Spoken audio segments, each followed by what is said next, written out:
Hello everyone and welcome to Club Helensvale for the fourth session of play today, and it is the semi-finals of the men's fours here at Club Helensvale. The 2026 Australian Open finals spot goes on the line, and boy oh boy do we have a match for you. Clive Adams here with Connor Munnings. Hello Connor. Thanks Clive, good to be here for this final session today, and should be a cracking match between these two teams. Oh, can't wait. We will be joined by Troy Corber as well. He's just putting the final touches on this round. But I tell you what a matchup we have. Aaron Teys with Bye-Norris, Nathan Black and Corey Wedlock to take on Carl Healey, Gary Kelly, Peter Taylor and Ray Pearse. Wow. This is going to, you'll go a long way to find a better game of fours than this one, I reckon. I reckon this might be a contender for match of the tournament. Connor? Yeah, definitely. And the Carl Healey ranked out of 2024 champions and had a mighty fine tournament so far. So going to be hard to beat, but if there's one man that could do it, Aaron Teys, he just booked in spot in the men's singles final. He's coming off some good form. There's a lot of comments about the quality of that match as well. There was everybody commenting within the club here. I was doing the rounds about the crowd, and everyone was buzzing about the quality of that match. Yeah, no, it was a cracking match. Like, Shannon McElroy was superb, but Aaron Teys was just on another level. So we've got Ray Pearse leading off for Carl Healey, and he'll get the game started. Right, 15 ends it is, so the formats here there's no extension of matches or anything like that. It stays consistent throughout. And a fairly nice opener here. Look at this as a marker for what we're going to see throughout. Great start there for Ray Pearse. And I mean, really, you'd go a long way to see two better leads than Ray Pearse versus Corey Wedlock as a leaders' battle. This will be something to behold, I reckon. Corey right in the zone with his first as well. Little piece of jack, perhaps? Not quite. As we're joined by Troy Corber. Welcome, Troy. Thank you, Connor, and good evening to you and to Clive and to everyone in Bowlsland. Yes, we've just been saying how much we're looking forward to this match, and it hasn't taken long for the players to get right in on the jack. So, nice, consistent rink to play on, gives the players every chance to show their absolute best, and runs at a fairly kind pace, probably running about 15 and a half by this time of the evening, I would think, as Corey lands in there for a couple. Red stickers belong to Carl Healey's crew, and the blue stickers belong to Aaron Teys. So, and we do have Sharon Lynch out there on the rink looking after us with paddling, so we'll hopefully be able to give you as much of the up-to-date information as to who's holding shot and so forth as this one progresses. Can be tricky in fours, Troy, so handily have the paddler out there to give us all the info. It sure is. There'll be bowls everywhere, so we all get a handle on it, including you guys at home, so maybe get yourself a copy.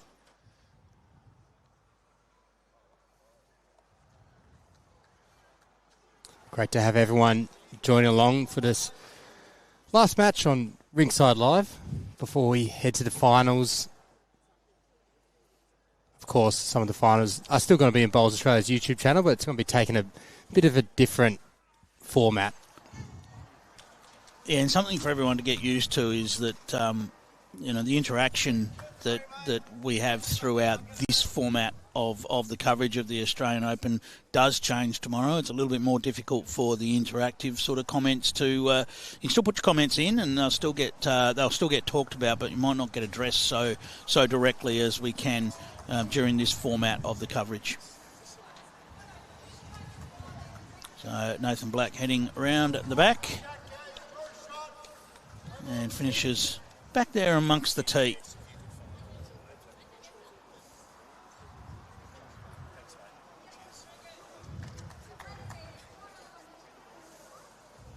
Gary Kelly teamed up with Corey Wedlock in the pairs, and they've made the final once again after winning it last year.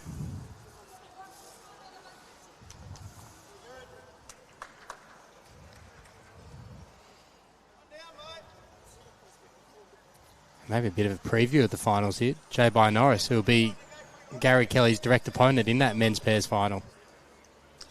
playing with Glenn Clinkett. Nice little interesting side battle, isn't it? Yeah. Bit of a teaser.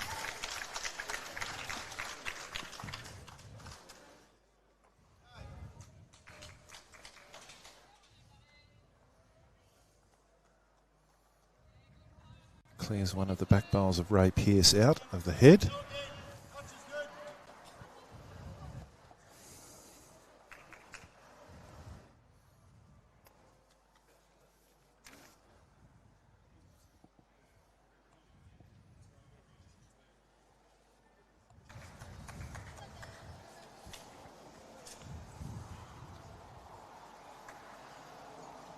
We have got underway a little bit early in this round. This matches were scheduled to start at 5:30, but everyone was here and comfortable at getting started a little bit earlier. So if you're expecting a 5:30 start and we caught you on the hop a little bit, then apologies for that. But yes, it is rather cool here. I think the players were happy to get out there and get cracking. Great shot. And 3 to the Teys crew as they change over, courtesy of that great shot by Bye-Norris.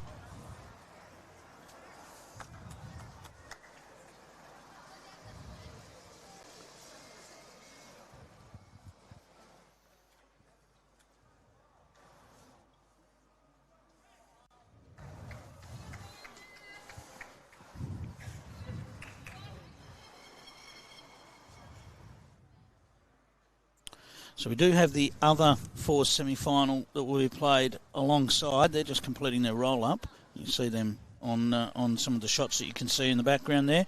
And that is the teams of Jordan Mullaney, Rick Lucy, Corey Daly and Josh Ingram taking on Hayden Oster, Harvey McAllister, Jacob Aitken and Tyler Pettigrew.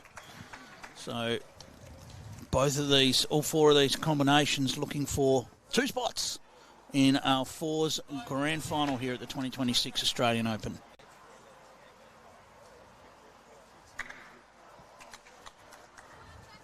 So Teys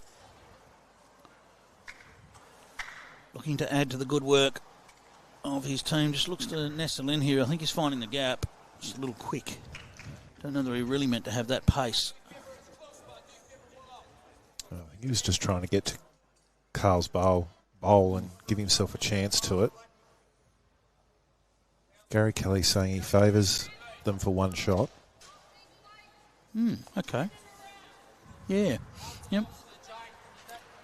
He's talking about some concerns they've got at the back at 3 o'clock of screen, 3 down, and back and right at the back of the rink they're also down. And Carl's had enough of the consternation and he's going to come and have a look. Yes. Welcome to Kujemik from East Lakes in Sydney.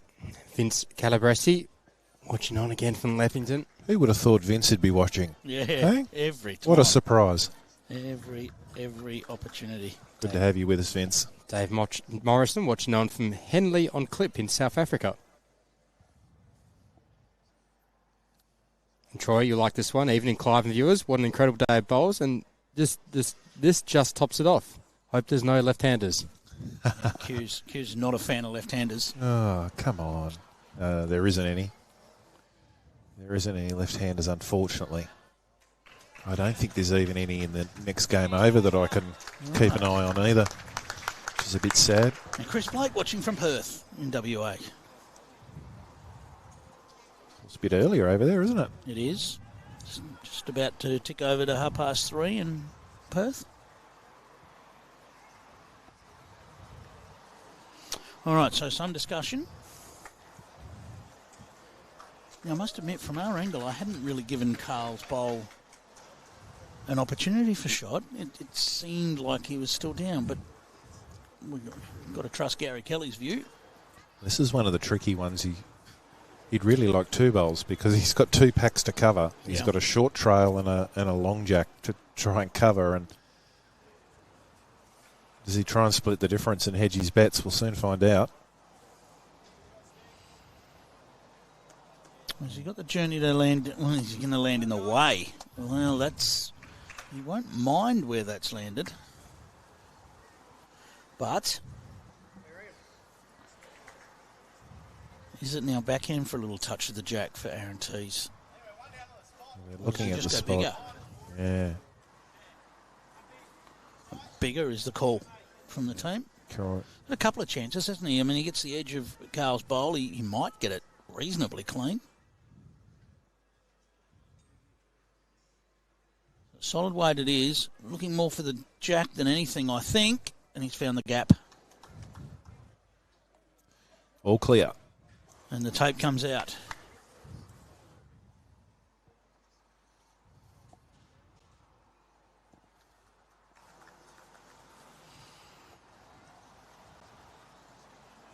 One it is to red, so it is Carl Healey's crew that score first. Entertaining first end. Yeah, great start. Of course, no time limit for this match. So it'll take as long as it needs to. It's good morning from Portugal in there. Yeah, I saw what that. I'd like to see. We had Croatia in the last game, didn't we? So now we're getting some nice international flavour. Whereabouts in Portugal? Lovely place in the world. Yeah, I've heard it's a lovely place to visit. Porto, one of my favourite cities. It's one of those obvious ones, isn't it? You can't go wrong with where that is. Yeah. Yeah. And you kind of know where it is in Portugal on the sea 'cause it's a port. Yeah. Corey with a nice opener there. To Ray Pearse, just trickle past with his first.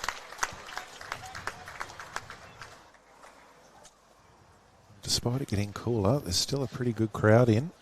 Yeah, well, they're still watching the concluding stages of the women's fours quarterfinals. Some close games. Oh, great correction, Ray Pearse. Some close games as those ones come to the pointy end. Graham Adamini watching from Dudley Park. Hello, Rabbit. Thank you, Q's, for all the kind words. Well done, Troy and Howie, on an amazing event. Well done to all the production crew and commentators. Everyone have had Sam Curtis, Tony Carter, Brett Herbert, yourself, Clive. Well done, a great job. Still got a couple of big days to go as the production changes. As Peter Taylor finds his way to the back of the rink there. I reckon that's a good number twos bowl, especially on a respotted jack. And in this company, that jack's going to move a lot. Yeah, that's a good seconds bowl. Even with this setup, there's already an encouraging sort of shot on there to move jack. There's a bit of a battle going on for the back of the rink as well. Nathan Black back there as well. Like a game of chess, isn't it? Setting ahead Yeah, a few moves. Absolutely. And when we look through Australian Opens over time, these late fours games, these semi-finals, have provided some massively interesting games and massive finishes, extra ends, all sorts. So who knows what these two matches have got in store for us. Nathan Black looking to develop this now. Bit more weight. Looking for contact. Wow. Solid contact on the blue. About the worst result he could have found. Yep. He's reduced the target area, taken his closest bowl out of the head, so I dare say Joe Bye-Norris will be back on the draw. Yeah, it's going to be find a way here for Gary Kelly to try and get in here without setting up too much of a target. Yeah, can he flip that bowl onto the line maybe and just then wiggle past or something like that? Might be good. So Ross Cowan, Aaron Sheriff is out of the fours. Well, that is brilliant. Great shot. Very nearly. If he'd fallen over, he would have achieved exactly your call. Yeah. He's played it very well. So it'd be interesting to see what Aaron Teys calls him on here.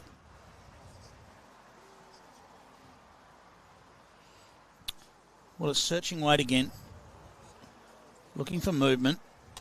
Oh, and he's very close. What's he got? He's got the jack and takes it all the way through to the back. Caught a little edge on the way through, so he sits about 3 feet away in the ditch. But what a great shot. Of course, it's impossible to watch every game into the Australian Open, but the feedback I'm getting is that Bye-Norris has been extremely hot in this AO amongst all the events. He's been absolutely outstanding, and we're seeing it continue tonight. So the bottom of your screen there, you can see just the top of the rink number. The jack has gone in exactly on the rink number. Yeah, the Bye-Norris bowl's about 3 foot from it in the jack, in the ditch, which you would think isn't close enough in this company. No. That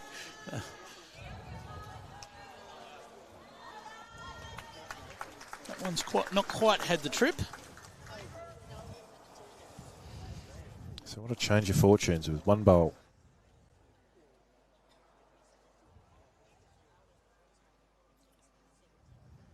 Bye with the opportunity now just to put a little bit of pressure on here. I don't know about the speed. I think he's going to crash. Caught a little edge on the way through. Well, look, I'm going to say that probably doesn't count, but it could be in the mix-up. 1 and a measure is the call. There you go.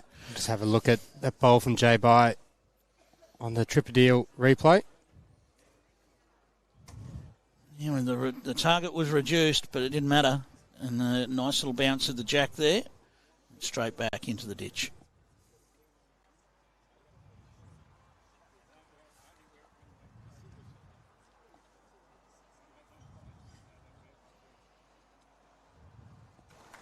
Carl Healey, he's got a nice reference point. That's one thing that Gary Kelly's bowl out there does give him. A little bit of a reference point to play to try and either beat or just roll up. How's the trip? Oh, he's done this really well. That's a very good shot because he managed to hide it. Oh, I think Aaron Teys will still be able to see that bowl from the mat end. I think he'll go hunting.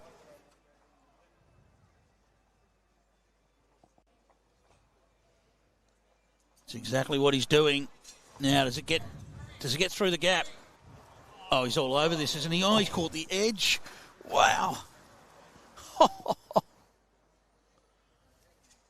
Without the edge of that bowl, I think he was all over it.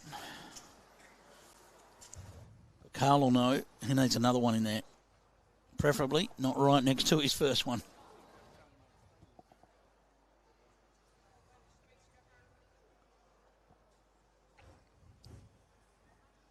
It's well pointed again. Feels like it needs to pull up. Yeah, it's just going to trickle in. Line was perfect.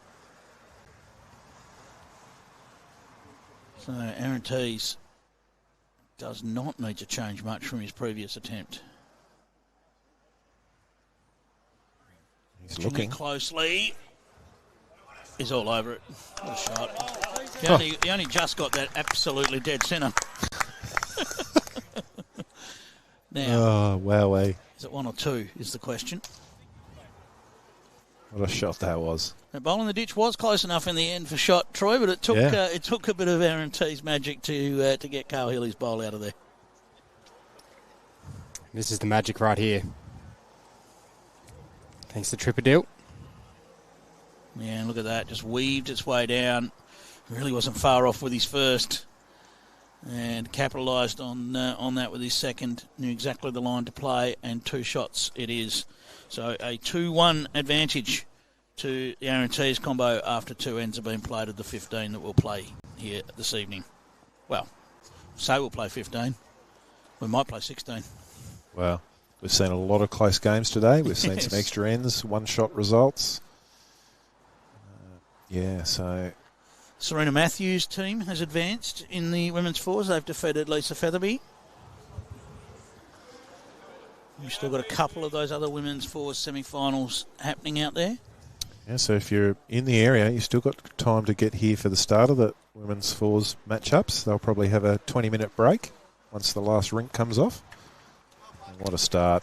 We already had another one of those matches finished as well, didn't we, True? What was the result there? It was a blowout to Emma Simmons. Emma Simmons, yes. Yep, over Nolene Dutton. Now, Hughes is asking, sorry, but is it young Peter Taylor or old Peter Taylor Tails? And the trouble is there's a few Peter Taylors around. I think from memory there's... Ian Taylor. Yeah. I think from memory in Bowls Link there's about 10 Peter Taylors in Australia. Yes, and there is a Peter Taylor that's situated up here on the Gold Coast as well, I think. Or are we talking about Peter Taylor, the off-spinner from the 80s? That everyone thought was Mark Taylor when they when he was selected. Didn't they mean to pick Mark Taylor? Corey Wedlock. He took about 7 wickets. Great shots from Corey Wedlock. Look at that. Probably didn't want that bowl to fall over, but still, what magnificent leading.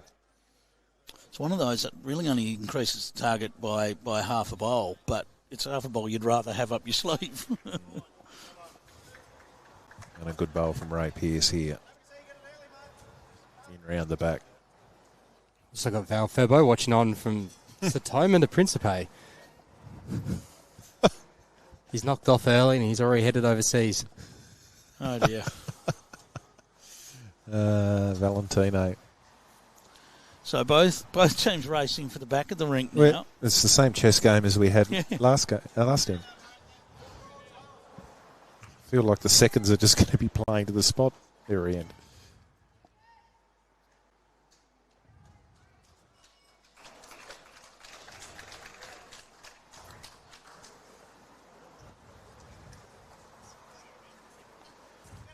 I will say, Q's, that this Peter Taylor is a very, very, very good player and has been for a long time.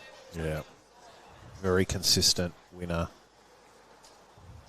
Performs in big events.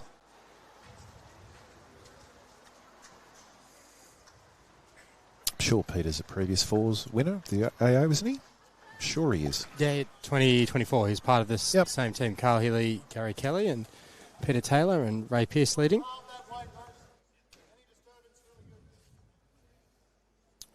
All right, well, Peter find his way into this little inviting little gap.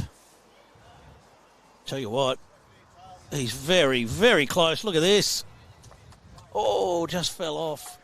Still one to the Corey Wedlock bowl there, but was right in the zone. Great shot. It just feels like this is going to be one of those games where neither team's got much room to move.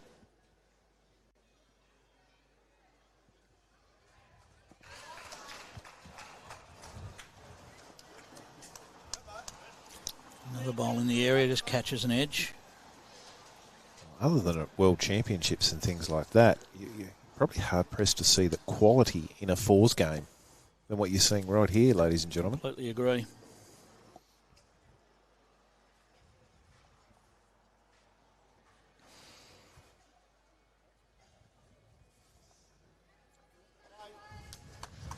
And as I say, the kind conditions are just going to help that even more. Yeah, it's one of the better carpet surfaces going around this middle green at Helensvale. It's a beauty. Just quickly, folks, I just look at the live scoreboard here and see Kelsey Cottrell and her team have been defeated by the Malaysian outfit, led by Emma Soroji, 15-13. So last year's champions been knocked out in the quarterfinal stages. And while you're at it, Connor, there's one more game out there that's coming right down to the wire as well. Great shot. Very good shot from Gary Kelly. Made a couple, I would say. All right, I'll do it. Jesse Cattell and Di Hands. Jesse Cattell and Di Hands, 12-10 after 14 ends there. So, and they're on the last end. Last couple of bowls, I think, as well, looking over that at their head. I thought I gave you a really nice lead in there, Connor. This is just going to stay wide for Aaron. Surprised he maybe didn't go a bit quicker at those two bowls.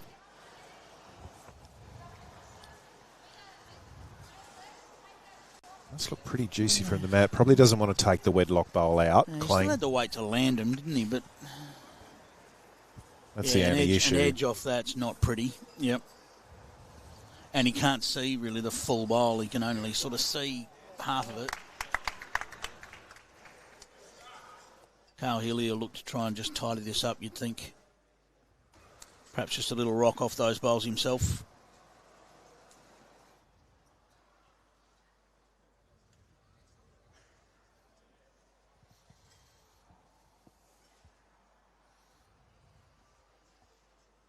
Well, he's not a mile away.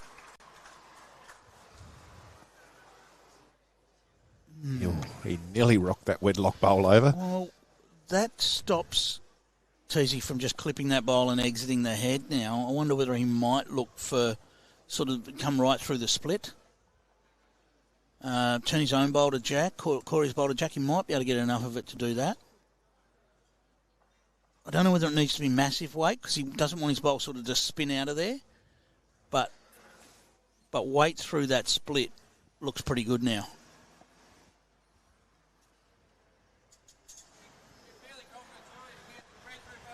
Yeah, so fairly confident. So they're not calling him massive. They're calling him fairly confident. They just don't want the bowl to shape its way out of there completely.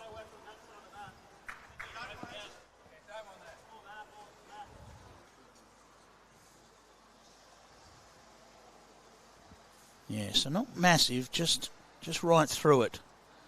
And outside it. No result.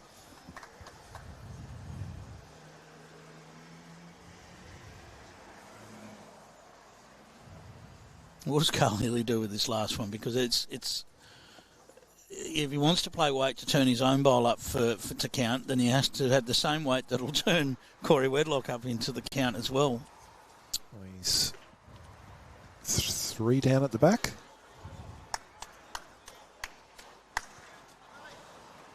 Teys 2 down. Teys hasn't got any left, has he? No, he's out of bullets. Oh, he's out of bullets, yeah.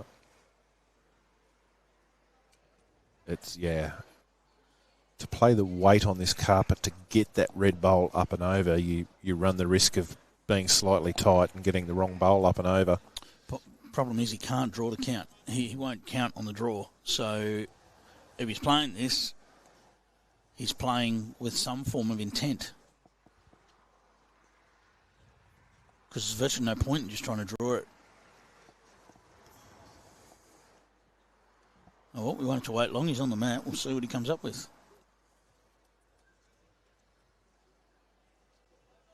Now, I think he's trying to move the bowl out here. Doesn't surprise me. Early in the match, he's looking to move Corey's bowl out of here. Now. It's not the worst result. I don't think he's any worse off. I think it's going to be at least 2.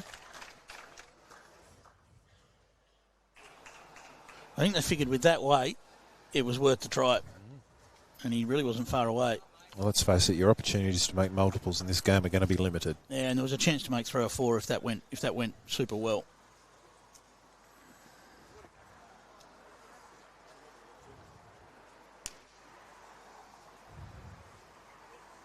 Well, that's definitely in. 2 confirmed.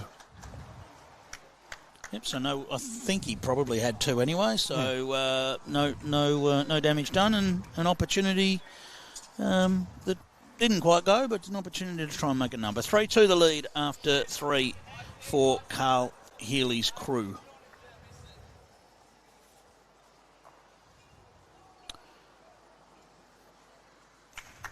Still waiting for a result between Jessica Tell and Di Hands.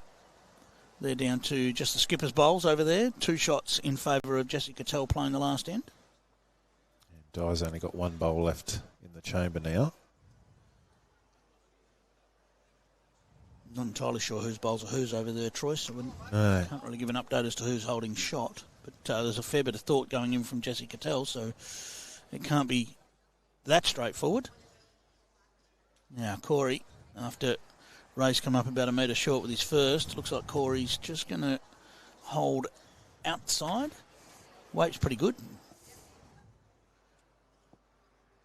And now the eternal battle of correction, which is our sport. A metre of weight is something a lot of players practice a lot of. And Ray's found most of that right there.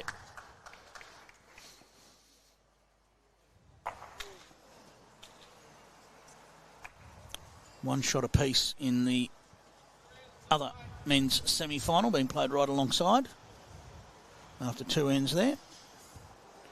Corey Wedlock with a change of hand. Well, just runs into Ray's bowl and rolls it up next to the jack. I won't be completely unhappy with that result. Another bowl in the area and a bowl sitting virtually jack high. I'm just going to pop off for 5 or 10 minutes, gents, while I just organise the women for their next round of the fours and settle on a starting time. I'll be back with you shortly. All right, Peter Taylor just parking in behind the jack there, and now it's Nathan Black. Interesting to see Nathan Black in a 2 position. You know how deadly he is with his conversion shots from the BPL, and look at this. Pretty deadly on the draw as well, Yeah. Connor. Great shot. Does sit a little invitingly. Peter Taylor wasn't far away from this with his previous one, so we'd expect him to be right in the zone again here. Needs the journey now. Well, he might have had it. He just needed to be a bowl wider, sorry. Jack goes flying next door. As you see on your screen, they're returning that to the tee. And Nathan Black can't afford to be scared of this. Needs to push all the way, because if he can cover it up, that helps. Recently made the move to Maryland. Yeah, I was going to say all these players are New South Wales players. Yeah. Officially in the entries, Nathan Black was a South Australian when he entered the tournament, but he's now playing in New South Wales. Well, I did the scoreboard and it had NSW and SA, but I was just like, I'll just leave this NSW because he's... So when he entered, he was South Australia, but has made the move to Maryland. Gary Kelly looking to get down to the jack, not quite.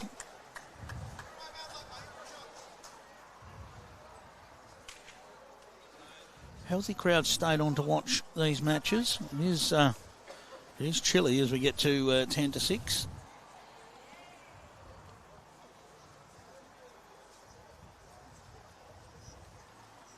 And J-By just on the outside there, had enough weight to land amongst them, but not a bad home, given jack movement could be the go here for Gary Kelly.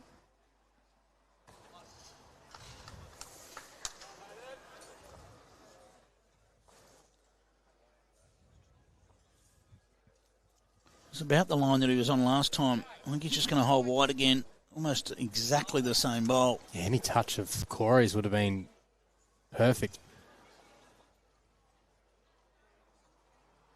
It's also interesting to see Corey and Gary playing against each other since they play together so much.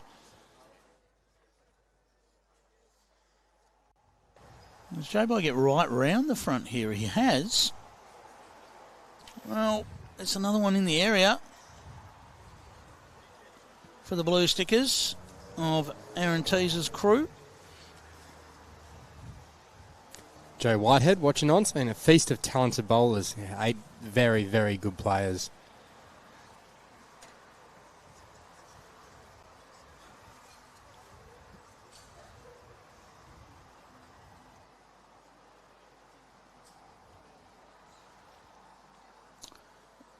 I just noticed the comment there from DJ Tarquin, and I understand the comment, but there are some very, very good players on that other rink as well. Don't worry about that.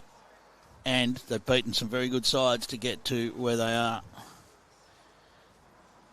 Carl Healey is right in the zone here. Does he hold on long enough? Not quite. And now good luck getting in there. How do you drop another bowl in here? Just look at those bowls all around the jack. And the problem for Aaron Teys is that Carl's still got a pretty good shot on. So how does he negotiate this to try and make it a bit safer?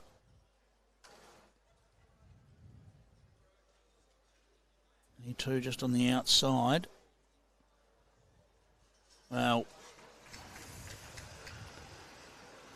there's a shot on the forehand to pop a bowl straight through the middle onto the jack, but the problem is there's a lot of blue stickers waiting for that. Yeah. So I think Carl will be down onto his own bowl looking to turn it, get a little bit of jack movement that way, but he's just got to be a bit careful how much weight he uses because he doesn't really want squeezing of jack to happen. No, just a couple of feet over would probably be perfect enough to turn his own bowl and nearly touch it on the jack to the bowl of Gary Kelly's. It's almost one roll of the bowl that he wants. One roll of the bowl, yeah. If he gets 3 rolls of the bowl, it'll be too much. Yeah. He could squeeze the jack out. Jenny Lang asking what clubs the players are from. So we'll start with Carl Healey's team. So Ray Pearse is from Taran Point. Peter Taylor, Alstonville Bowling Club. And then we have Gary Kelly from Warilla. And Carl Healey from Cabra. So we just wait for Carl to bowl. And then we'll go through Aaron Teys' crew.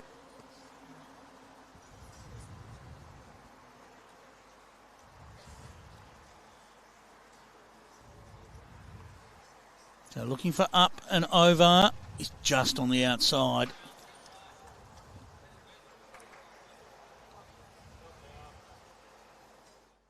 Now, is there something here for Aaron Teys?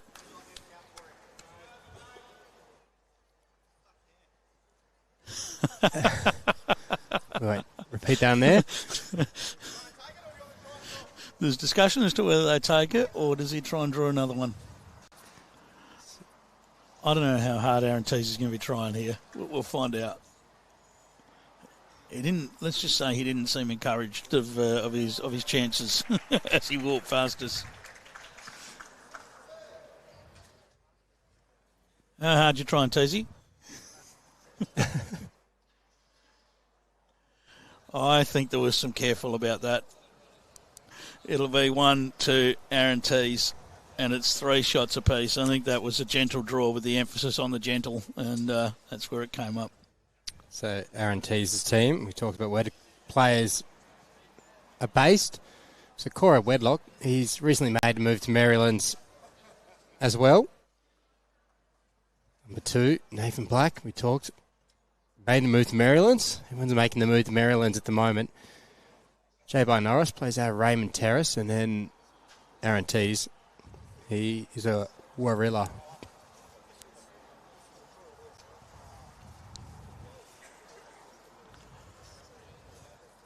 Shane not causing some trouble. Hello, Noddy. Why don't the third carry the skipper's bowl down to them? We talked about that when I was on the other day. Not the hugest fan because then as a skipper I've just got to carry my bowl all the way back up, all the way back up to the mat again. Good on you, Noddy. Glad you're on. A couple of suggestions there. Over the jack cameras, that's a tricky one. It sort of works in a situation where there's a roof. Where there's not a roof, gets a little trickier. Yeah, so Corey Wedlock, very well played. Places like the Australian indoors, when we have the billboards or the sponsor boards at the back, we have had cameras that kind of point down to the green overhead, and they work. But when there's really nothing to base it on, it's a bit more difficult. At the Australian indoor at Tweed in years gone by, they actually had their little camera that used to cycle up and down the rink, and you would hear that gradually shift into place after you'd rolled the jack, and it would move into place.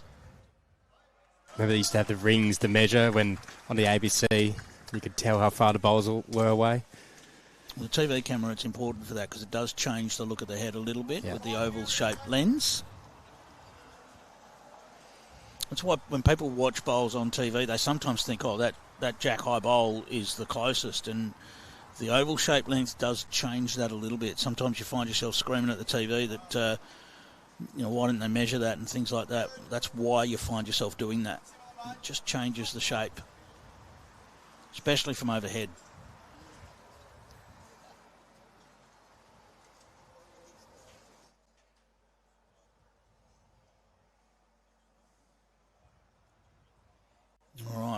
Nathan Black looking to arrive down on here. Just to try and change the look of that. He's sort of done that, but there's still a nice little target brewing.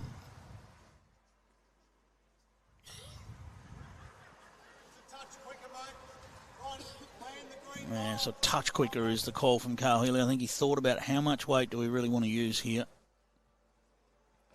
Every player on the rink is capable of playing every shot.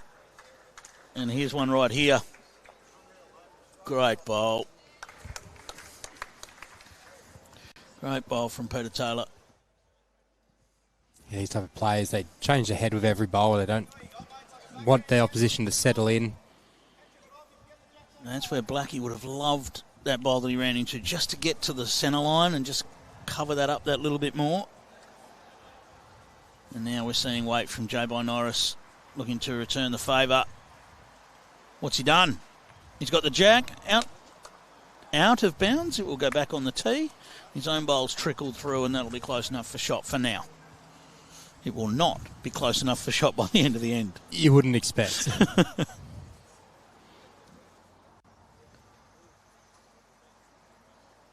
It's really interesting because the two spots on the green that are very important here is wherever the jack lands and the tee, because that jack's going to find its way back to that tee quite a lot in this game, you would think. I mean, last game we saw Shannon McElroy play nearly the perfect bowl, but it killed, went out of bounds and went straight back to Aaron Teys' bowl and tee. Yeah, that's when you realise that you don't really like respot. That's when it dawns on you. Great shot here. Well, J-Boy got the jack out of bounds and then said, no worries, I've got it covered, boys. I'll just draw to the shot. Perfectly played.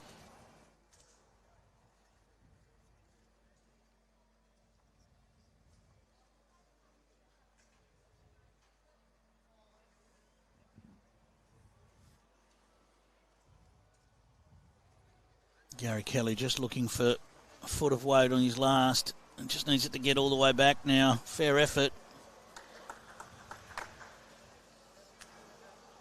So 1 to Bye-Norris and the Aaron Teys team as they change ends.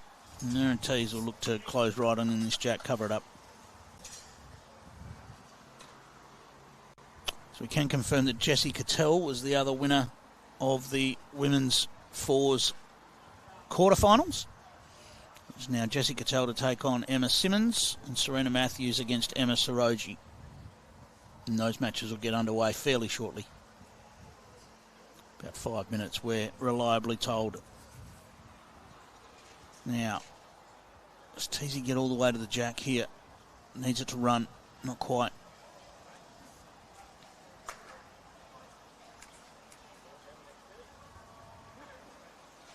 I don't think we'll see anything too different from Carl Healey. I think he'll be looking to draw down on the back end.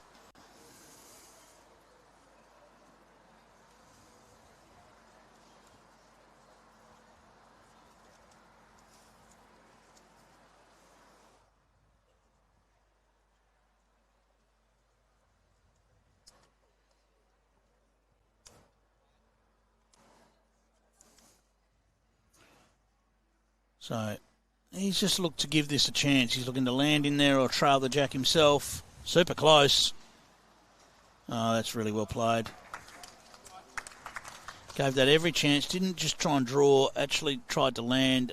He's played it really well and got it to a really awkward spot for Aaron Teys now. Probably made 2 of it as well. Yes, definitely 2. And how does Aaron Teys get in here? He's coming to the forehand side, so he's going to have to negotiate his own front bowl now. See if he can weave a passage through to the jack. Tell you what. He got contact with his own, but just not the right angle for a result. I think it's still 2, although his own bowl has trickled up. Gary Kelly said maybe only 1 up, so I'll guarantee you the tape comes out if this doesn't change. at this level of competition, Clive, this is a little bit of a free kick, isn't it? It's quite a bit of room for a player of Carl's ability. Yeah, particularly when he just got one in there. Yes, it was a different shot. He played a little bit of weight, but it certainly does give him a big opportunity. Needs a little bit of contact to slow down, I think. And that'll do it. Just that little edge slowed him down nicely. He may have stopped anyway, but 2, and we will check for a third, I believe. There's opinions being asked. Has anyone on the rink got a measure? Yes. Jay says, you want it, you get it. Generally the way. Whoever wants the extra shot measures for it.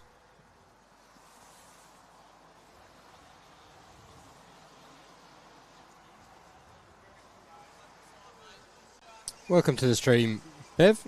Watching from Wellington, New Zealand. And the result of the measure is... No. Could be 3. It looks like 3. Umpire. Right, there you go.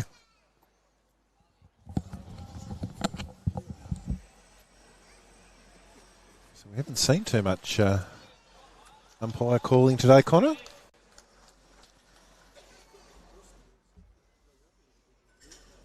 Who is our umpire? Looks like we've got local umpire here coming out. I think it's Xavier Parkinson, actually. Excuse me, getting a bit squeaky there. I've only done the odd game.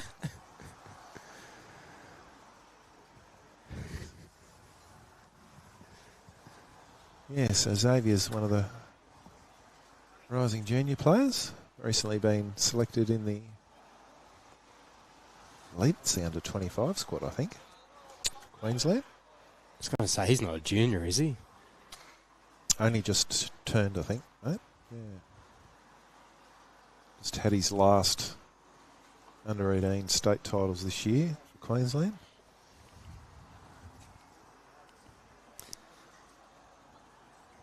The laser out.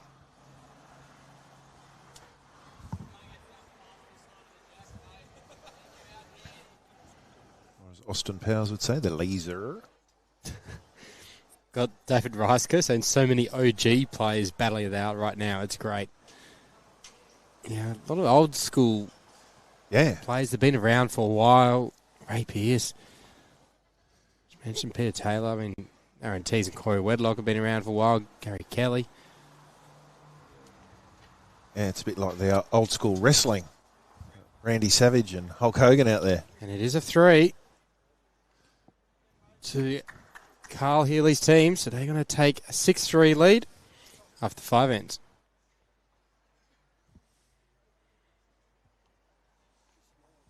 I mean, Nathan Black's probably what you'd say, the newest player out there. Yeah, I think you're probably right, Connor. Even Jay Bayer played a bit of juniors against him back, 14 years ago now.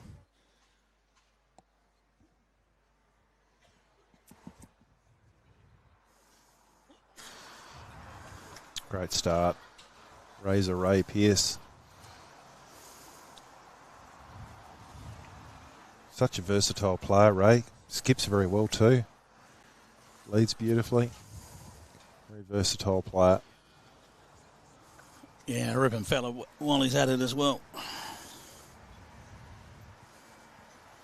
He's had many a battle with Ray over the years and enjoyed every single one of them. What's the record, Clive? Well, we've had leaders' battles against each other, so there's not really a record there. I did get him one year at the Australian Indoors in the semi. Went down to a tiebreaker, and he played about the most perfect tiebreaker you could ever play, and I managed to get out with a couple of runners. Corey won't be short with this bowl. But a lot of respect both ways, that is for sure. Well, thought he might have been a little bit more at that. I reckon he was probably 18 inches shy of what he was probably intending, I would think. Had the line for it.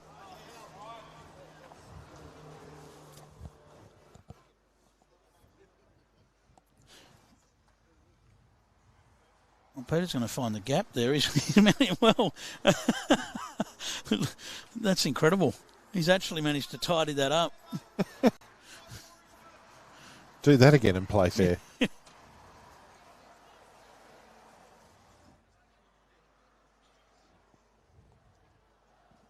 can see Aaron Teys just scratch his head a little bit as that went through the gap. Well, sort of through the gap. Caught a couple of edges. Reply from Nathan Black. Oh, what a shot, Clive. Brilliant. Just brilliant. Jack trickles over to Corey Wedlock's awaiting shot bowl now. And the key there was just that beautiful weight. Didn't destroy anything, just chips the Jack over to the side. Separates the good bowlers from the superb bowlers. Weight control they use for shots.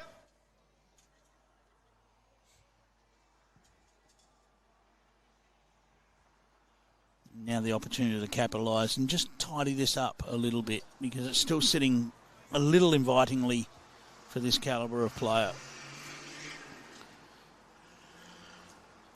Don't know about the speed here. Does he have nuisance value? Is that the next bit of value? Not quite.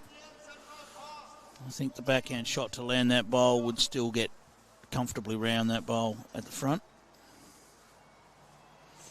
But Gary Kelly's on the other hand.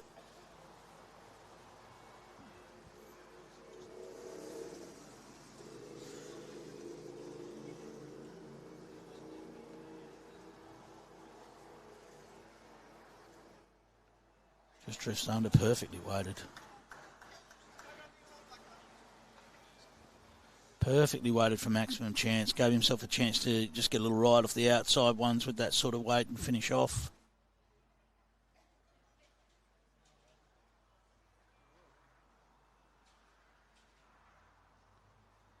Oh, there you go. Morrison and Crabb letting us know that it's Sharon Lynch's birthday today. Sharon's our paddler. There you go. Happy birthday to Sharon. Of course, she'll be off to the Commonwealth Games as well. She'll be officiating at the Commonwealth Games. I know she's looking forward to that. Yeah, what an honour. Now, Gary Kelly onto a slightly wider line than he was last time. That's all he really needed to be in the zone. Oh, hello. What's he got here?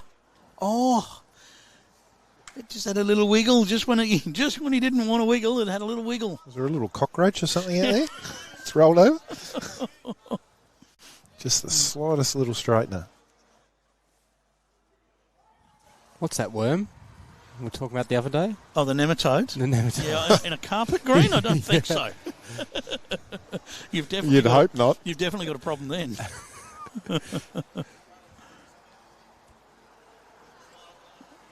Wow. So the only thing that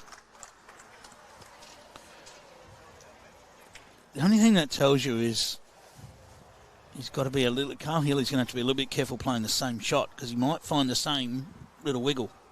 So does he maybe go to the backhand now? That's what they're discussing. That's what Gary likes. He's got the little nudge of the Jack that would go straight to the red stickered bowls there. What if he could drag that? Yeah, there's another way. 2 feet. Yep. It's then makes it very hard to get to as well.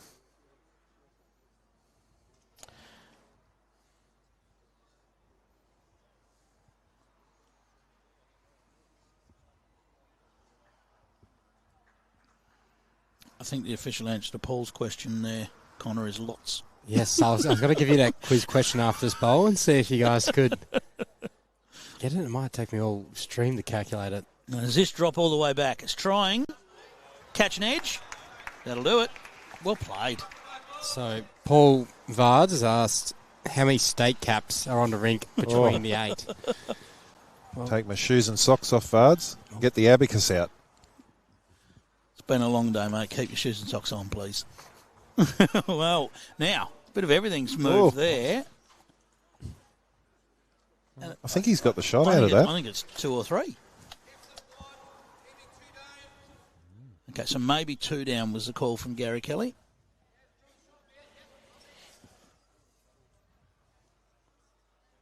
Anyone can add up how many state caps between them.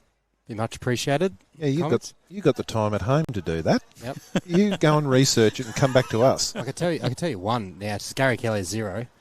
Surely AI can answer that. Ooh, that is a big miss for Carl Healey, and this is an opportunity now for Aaron Teys. Look, Gary Kelly called it 2. I think it could be even 3. ITO saying 2. Okay. Wedlock and Bye-Norris are having a look at how they can try and remove that red. The only thing I'll say with Sharon's signal is she hasn't been able to get there and in there and have a look. She's going on what the players have said. Yeah. So it'll be interesting to see. They're working out whether or not it's worth trying to push the closest red sticker out. I think it's a backhand draw. And the only issue with the backhand draw is if he does get to the outside edge of the blue bowl, he wouldn't want to just turn it across sideways. But I think it's far enough back that that's not an issue. A forehand draw touches the jack, he's taking shots away from himself. I think it's a backhand draw. Carl Healey's first bowl with weight showed it does bend out there. Yep. And Aaron's using Optimas. There's just one absolutely horror result, which is heavy contact on the outside edge of that red stickered blue. But, geez, be unlucky. Really? And you'd have to have a fair bit of weight on it too, I think. So backhand it is.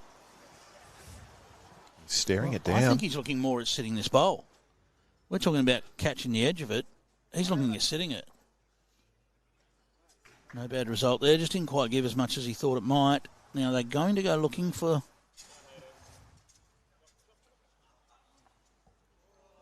They want as many as they can get because they dropped 3 on the last end, so see how many they can get back here. Now, is the orange bowl in the mix? No, just the 2. Yep, just the 2. So 6-5 the lead to Carl Healey's crew after 6 ends of this one. Remembering we're playing 15 ends. Ollie Morrison cheering on Team Oster. Hayden Oster, a young gun on the rise.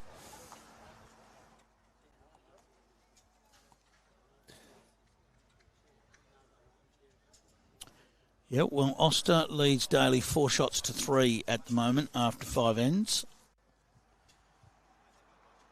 I don't think Corey's actually skippering that rink, but it's the way the team was put in. So I think it's Jordan Maloney skippering that rink, according to what was in Bowls Link.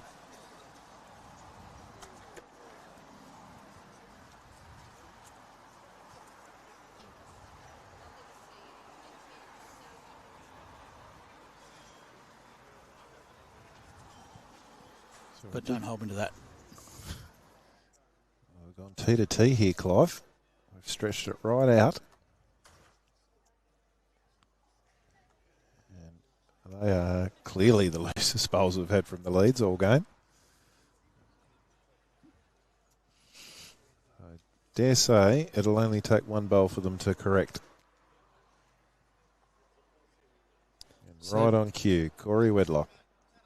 Yeah, great bowl from Corey. So Brad Schaefer here saying, following the game next door, which has 2 ex-professional golfers, and I didn't notice, Josh Ingram and Jordan Mullaney, so both in their early 30s, and only recently switched to bowls from golf. So I didn't know that. I just did some quick research, and yeah, that's telling the truth. They were on the PGA Tour of Australasia. I like that we've confirmed that Brad's not lying. Yeah, I had to back up. Sometimes people, it's in the comments, they can say anything. I mean, we had Val Febo saying he's in Satoma the Principe before. Yeah. That's certified. Brad is not a liar. Thanks, Brad. But yeah, it is an interesting fact, though. And Josh Ingram, he took out Aaron Sheriff. So yes, before, so he by 1 shot. Yeah, probably is star on the rise. Only went down to Aaron Teys earlier today in the singles in quarterfinal. It was. Peter Leon's saying, pretty sure Corey is skipping. Okay, yeah, I must admit I'm not as familiar with the players on that next rink, so thanks for that.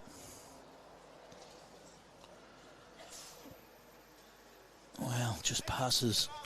That front gap's not really where he wants that to be coming through. He wants to be just on the outside of that front bowl, and then that shape that he had there will be ideal. Yeah, players just sussing out this this longer length. Nathan Black didn't like the weight on that, and you can see why. Just didn't quite push it out there. And you do find at Helensvale, particularly going this way, and I think it's because the back end here gets a lot of sun during the day. When you get a kitty that's back, it does run and turn a bit more at this back end. Wow. Look at this turn. What a shot. What a shot, Peter Taylor. We just talked about the fact that he just had to be outside that front one with that nice shape, and he delivers. Little searcher here for J-Boy. Up on the forehand, looking to either land or a little trail of the jack perhaps. Just looks like he's got out on a bit of a whitish line. We saw here when we covered this rink on Sunday that if you get out deep there's not a lot of... Yeah. There is a bit of a point of no return. It's a bit swampy, isn't it, Clive? Well... Swampy. Doesn't quite have as much of a swampy feel to it tonight as it can, but... Is Kermit out there somewhere? But we did find a lot of the little runners were missed wide up there in this direction on that hand.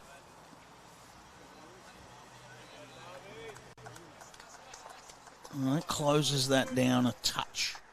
Still there. To be fair, with how straight that hand is, it's probably a good guide.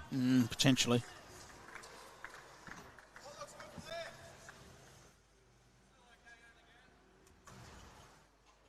The ladies are now underway. Jessie Cattell and Emily Simmons facing off. They've commenced their first end. Yeah, has J-Boy found the correction here? He looks all right. Oh, he looks very good.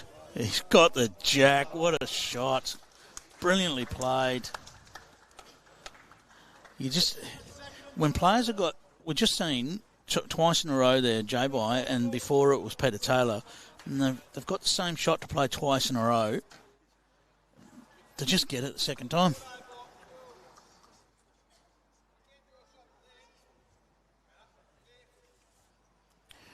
The old ideal when you're skippering a rink is to try and call your team on the same shot twice. Obviously, if you're calling a runner, you want them to get it, so you don't necessarily want to have to call it again, but that gives them the opportunity to correct. Nice shot there from Gary Kelly. Well, we saw J-Bar miss his first, but his second. It's worthy of a Tripadil replay. Thing of beauty. Certainly is. He found that narrower line. We said that might be a guide out there, Troy, and it worked out beautifully for him. There's that trail of the jack. Not sure whether Gary Kelly managed to get shot with his last bowl. Didn't catch the signal from Sharon, so we'll see after perhaps this bowl from Aaron Teys.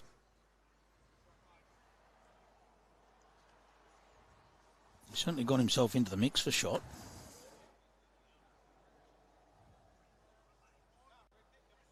Needs it to run now. All the way. Magnificent. Yep. And 2 shots is the signal from Sharon Lynch. So Carl won't be unhappy with where Teesy's landed that. It does give him a little bit of a frame to the jack. And we've seen him play this shot earlier in the match where he just played the little reacher to try and land or trail. I think we might see something similar here. Little trail of the jack for 2 or 3.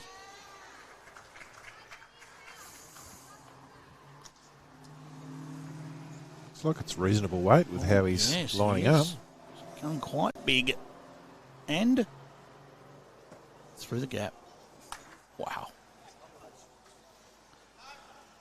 Of course, this is the trade-off of playing that sort of weight, because you play that bigger weight, that gap's there. If you play the more swoopier weight, the gap's probably not so much there, but it's a trickier shot. shot. Time it right, yeah.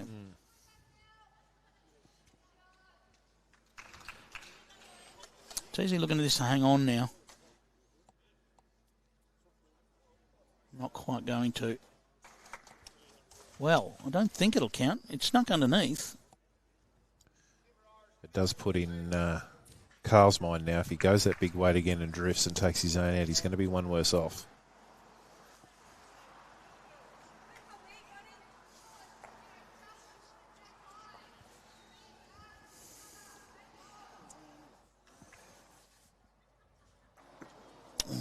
Edge for no result.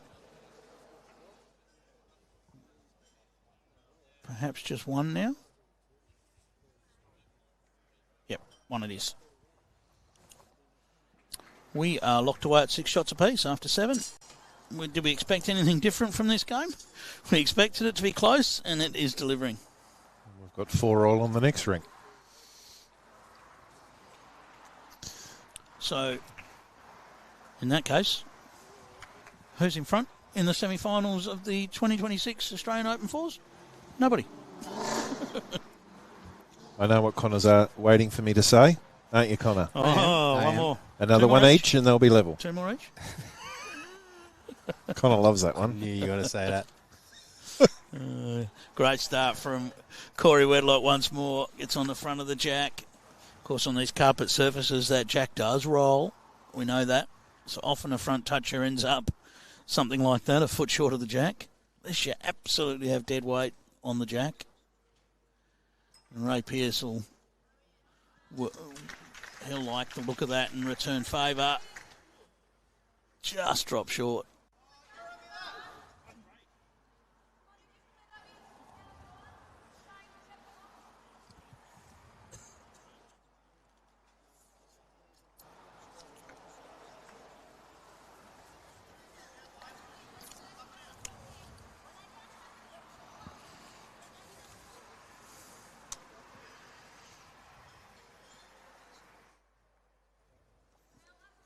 Well, Corey's put another one in the zone there. But Ray now to find what a foot would do. Half a metre of weight.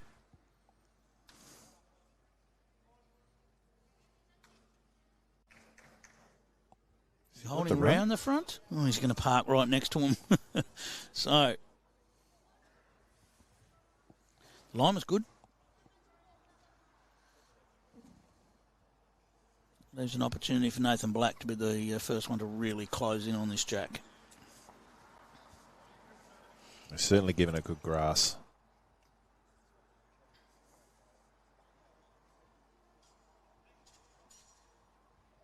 Teys ordering it to stop. Oh. And it did. Wow. I think the bowl was scared of Teys then. There's a little bit of a chuckle from the players. The bowl got shot in the leg and stopped. It certainly did.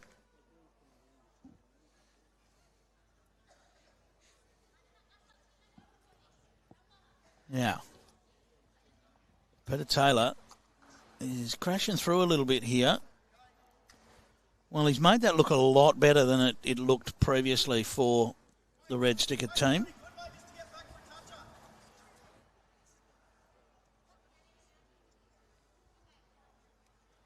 Suddenly there's a couple of bowls just begging to be rolled up for shot now, rather than looking more in the way prior to that. Makes this one really important for Nathan Black. It looks like he's still just on the outside, and I think this one will make the ditch. And there you go, there's the call, a really full draw through. So the idea being just give it a chance up there. Land in amongst them, roll them up. And he wasn't far off doing it last time. Needs to hang on. Oh, ouchie. Can still get a result through here. Won't be 2 down now.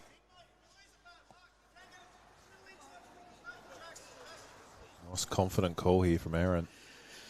Well, he knows they can't leave it like that. So play the shot first, get a little trail of the jack, get it to a safer home. No point in having 1 or 2 that you're pretty confident you're not going to keep.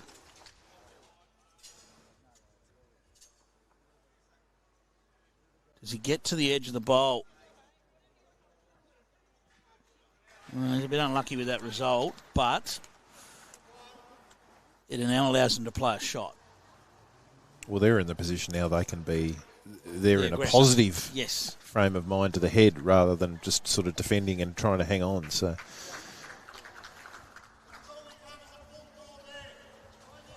John Siteman watching on. No surprises there. Doesn't miss a bowl at an Australian Open, John Siteman. Canadian flyer, Johnny Siteman. And yes, a big day of finals at Broadbeach tomorrow. If you haven't figured out what you're doing tomorrow, well, Broadbeach is the place to be. Plenty of action, huge day of finals. There'll be 3 finals at a time during the day tomorrow that you can get your teeth into. This is right in the area as well. Well, that helps a lot. Yep. So tomorrow, Clive, you mentioned we've got the mixed pairs finals, the men's pairs, the women's singles final, the women's fours, the men's fours, the bowlers with a disability pairs, the vision impaired singles, the deaf and hearing impaired singles, and the intellectual singles. All the finals there. So, much and on. A bunch of semi-finals and quarterfinals in there as well. Yeah, for the under 18s and the over 60s. Just going to say wide of the target there. And all televised. Yes. Just fantastic. You'll either be able to watch those on YouTube or on 7 Plus, Fox Sports and KO. Of course, Sky Sports in New Zealand as well. So at some points it's going to be 3 rinks going on at the same time. So 3 devices, a phone, a tablet and a TV. There you go.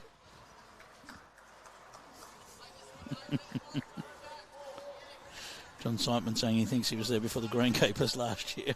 Well, you do have to get there early to reserve a seat on the show rink, that is for sure. Don't think you can roll up at the last minute and just walk into the show rink. That is... Poor old John Siteman this year in the Mega Bowl. Funny story. First round, draws one within 2 foot. His opponent comes down with about 18 foot of weight and landed him. Oh. In the Mega Bowl. And poor See old you Johnny later. said, that's the story of my AO. See you later. Yep. So see you later to Gary Kelly's bowl. Yes, he just found the gap. I mean, they're just trying to change that a little because that bowl's still sitting there waiting to be pushed out of the head by Aaron Teys. Not entirely sure how many it's worth. It looks like he can. It looks like he could sit and stay for 4 at this stage. I think that the red sticker just down at about 6:30 on the clock. I'm not sure how many of the blue bowls it beats. That's going to have to do some work to get right the way back. Not quite going to. What that says to me is that's a very good sider for Aaron, though. Yeah. He's gonna be very close to the next one. So Well, we talked about that. If you've got 2 shots at it, the players have got those shots right the way through the match so far. Carl's got to find a way to get another one in there. John has absolutely thanked you for the reminder there of that one, Troy. You're welcome, John. Of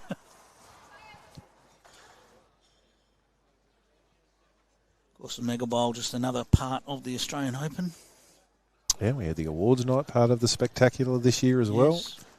We had a fantastic night, and we'd certainly encourage all of the participants up here on the coast to get in early and get tickets for that next year. There's a few firsts this year, wasn't there? Mixed pairs. Yep. Hard of hearing singles. Intellectual singles. Really looking forward to seeing that game tomorrow. As Carl Healey staying off the front, he does. He does. Okay. Still sitting there for Aaron Teys, though.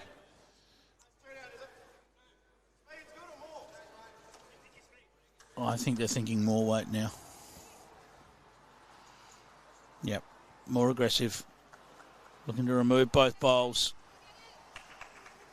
He's very close here. Can he get both of them? Only one.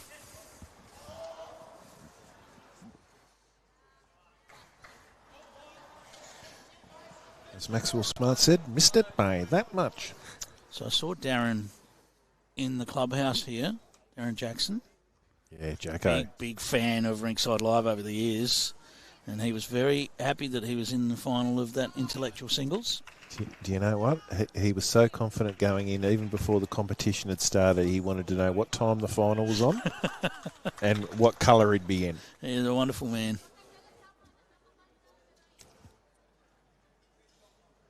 Just going to pull up short there. So 1 it will be to the Carl Healey crew, and they re-establish their lead, just 7-6.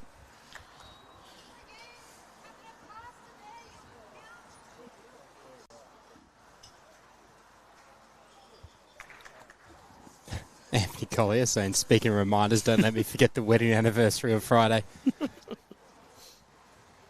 Clive, there's a shout out for you on broadcast. Remind the whole country. I reckon it's too late by then.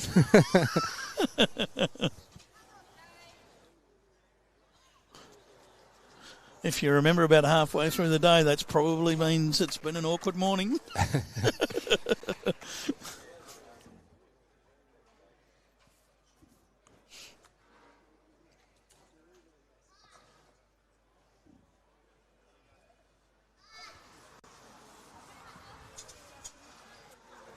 We're at 6:30 p.m. local time here in Queensland, and it's got decidedly cooler in the last 15-20 minutes. And you generally find with a carpet, it will tighten up and get a little bit quicker in the cool. It's interesting, Troy, because we had conflicting comments about that on Sunday when we were here late. Yeah. Jamie Lee's Warsnop's feeling is that it actually got a little bit slower. Is that right? That's interesting. Because I know our carpet at Paradise Point in winter of a night time, they run quick. Definitely the Sandfield synthetics run much quicker.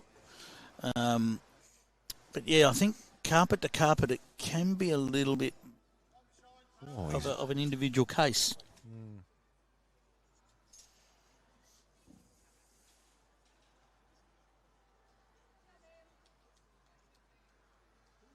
Peter Taylor's out on a beautiful line here.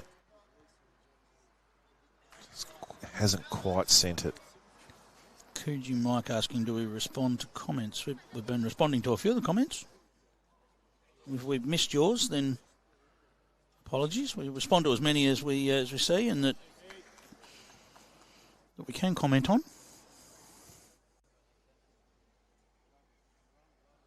Not sure if we've missed one.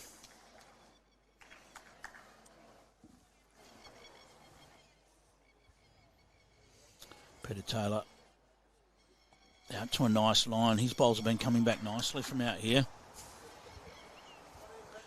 His bowls have been coming back nicely from out there. Beautifully played. Wow, did that turn.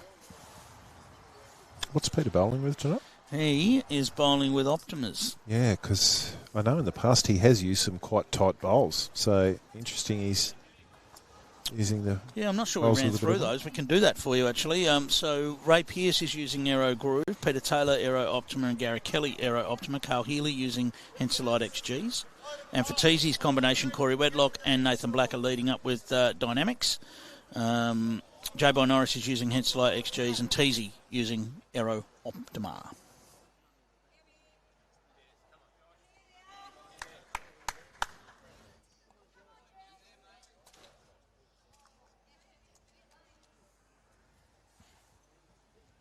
Degrees in Dunedin. It's warm. Yes. Close here from Gary Kelly, and he does tidy up that work very nicely, beautifully played. Is there a crash through the front here? I think that's what Teesy's calling. There's so many angles. There's angles. Lots of juicy stuff there, Clive. Just opening things up, I think, is what Teysy wants. Anything could happen. So create me a shot, says Aaron Teys to Bye-Norris. And he's getting contact. How much is moving, though? Well, he's got through to the jack. Pop the jack out into the open. He's got the shot from that, Clive. Well, look, it was pretty much recognised. I mean, Aaron Teys didn't clap that, but it was a searcher. It was open something up for him. Give us a chance. He hit what he needed to hit. Yeah, he did. Just got a good result. Yep.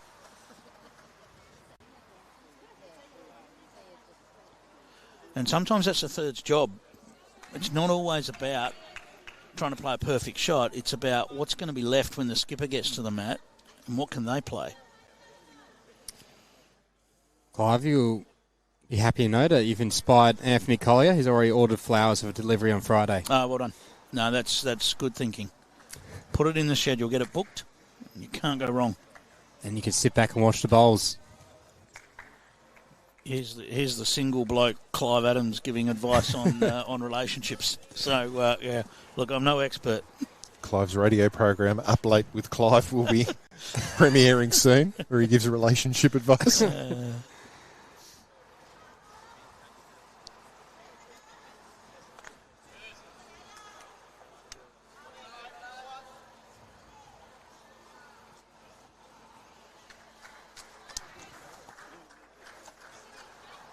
So Carl Healey with an open draw to the jack here. Not always a treat that a skipper gets. Needs a stitch to pull up now.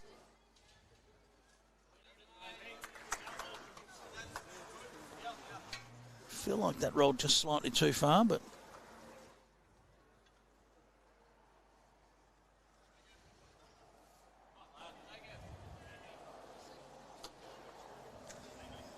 Aaron Teys.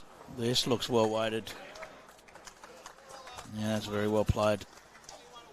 No doubt on that one. So, foot of correction for Carl Healey. Drop a foot, you'll be right on the back of the jack.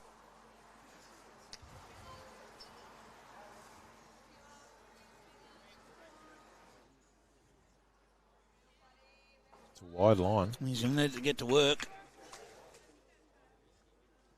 He's just carrying a bit of speed again. It's only a smidge.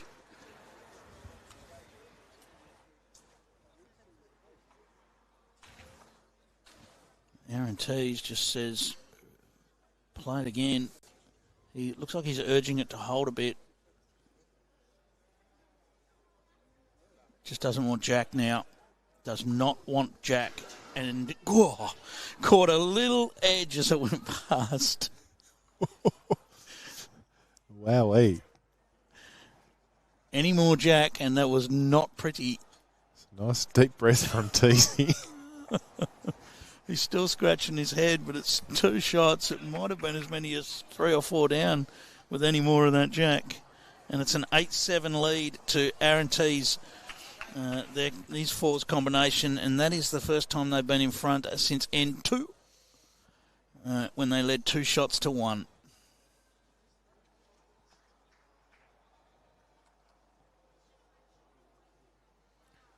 So we're back to a full length, ditch to ditch. I don't think you want to be calling 1-800-CLIVE and Ari. Deary me.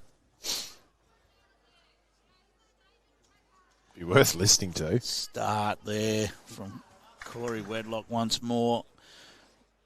Nice to have a lead that's very rarely outside of about 4 or 5 inches from the jack. Just brilliant. Yeah, skipper's dream.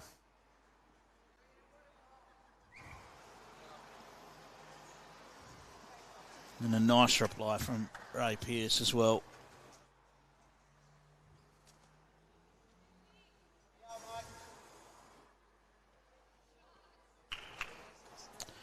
Yep, so certainly a late in the evening treat, Lee, for this one.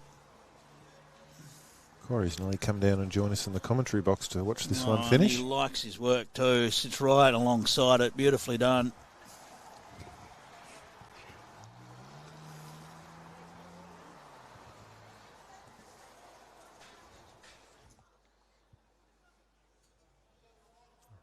Ray's to stamp the foot. He wants it to finish. It's trying. That's a great shot. Oh, that's a beautiful bowl. Just widens the target a little bit, which will help the next players when they get on the mat. Emma Simmons leading 2-1 after 2 ends against Jessie Cattell, and Emma Soroji leading Serena Matthews 4-0 after the first end. It's a big start. Yeah. Welcome to the stream. Sue Higgins, Dave Benny, and Ben the Hearing Dog from Streaky Bay in South Australia. They're in Broadbeach playing and watching the AO. First timers, but they're coming back next year, Troy. Oh, that's brilliant. That's what we like to hear. Record numbers, of course, again this year. Which, when you consider the cost of living and the fuel uncertainty and other things going on in the world, it's a huge vote of confidence in the event. just underlines how much people enjoy it. And if you haven't tried before, then mark it in the calendar now, put the plans in place and get up here for next year. Some of the stories I love are the people that haven't had a partner in something and they've paired up and they've become friends from it. And then they come back and play in subsequent years with people that they'd never have ever met before. It's some really nice stories. And over the years, we've seen some of those combinations that have just thrown themselves together actually make the pointy end of events as well. We've seen them make finals. That's happened. So you just never know. And that one's just going to trickle into the ditch for Peter Taylor. He's not happy with that one, Pete. He's given the hat a bit of a flick around there, like he's been attacked by a swarm of bees. Well, he knows how important the back of the rink is. In respot games, I mean, I know the Jack's already on the respot at this stage, but even just the back of the rink, hanging on the back of the is as useful as anything.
So I'm surprised these two bowls haven't been challenged. With a bit of weight, you're thinking? Well, just in anything. Just the quality of the game that we've had with them sort of sitting there together. A little bit of promotion. Well, the tiniest bit. Got some nice red disc receivers out there to the right, 3-4 o'clock. That's where Corey wants one. Split those two bowls of Gary Kelly.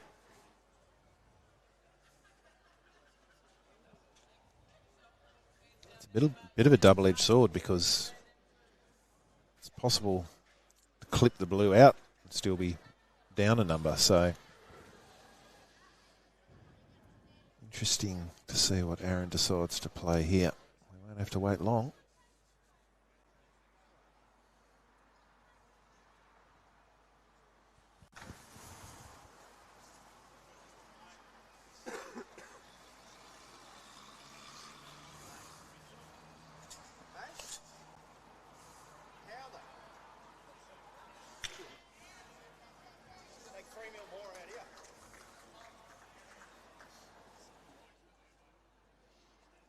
I think that one behaved as Aaron Teys expected. Is the summation I got from that club. Yes, he seemed a little disappointed.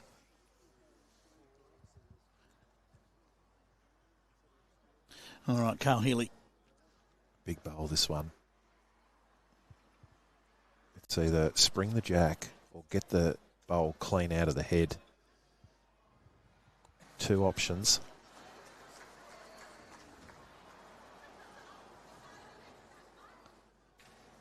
Just going to make contact here. Now, where's this going? Where is this going? Well, it's two now. It is. A very unlucky result.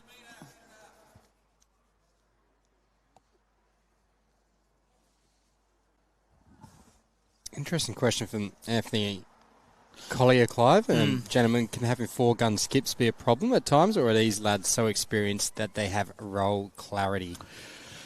I think for starters, they know their role in the team, but they also have respect for one another. If someone sees something, then it's okay for them to jump in and say something. So I think it's, yes, they've got role clarity, but there's also enough flexibility there to say, well, if you see something, call it.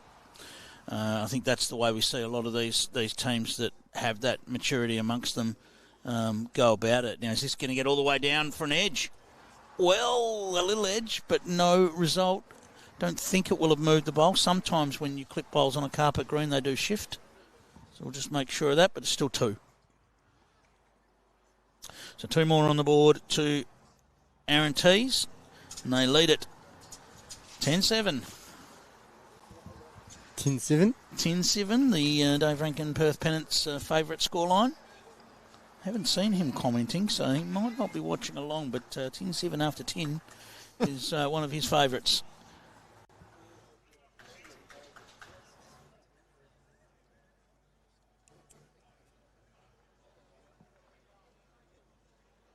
We're still none the wiser as to who's going to win this game. Live? No, certainly not. Christine asking about scores for the ladies' fours. They are being live scored, so you can check those out for yourself if you like. We can, Connor will be all over that and give us some updates in just a second. But if you want to go to Bowls Link, you can actually keep an eye on those scores yourself. They're being live scored as the matches progress. If you go to the competition and click on the live tab, it will give you all those scores sort of on the one page for the women's fours. So some scores. So Emma Soroji leads Serena Matthews 4-1, and Jessie Cattell leads Emma Simmons 4-2. That's after 2 ends and 3 ends respectively. Well, look at this. Corey Wedlock just always in the area. One on the jack, one parked in just behind it. Fantastic setup yet again. Can be a tricky spot to play in this level of competition as a lead, because you put your bowls there and sometimes you feel like you're setting up targets. But that's your job in the end. That's what you got to do. And sometimes you can feel, well, Ray Pearse parks another one just in there.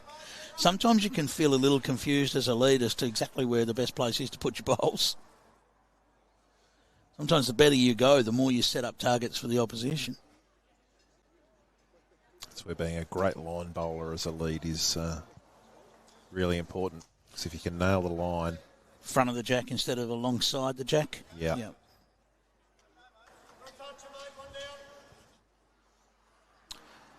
Peter Taylor. Exactly as you're referring to here, Troy, he's got that jack high. Well, it's not jack high, but it's jack high-ish bowl to play to. It'll look jack high from the mat. Just passes on the outside and does stay up at the back of the rink this time. They aim the spot and the back bowl now.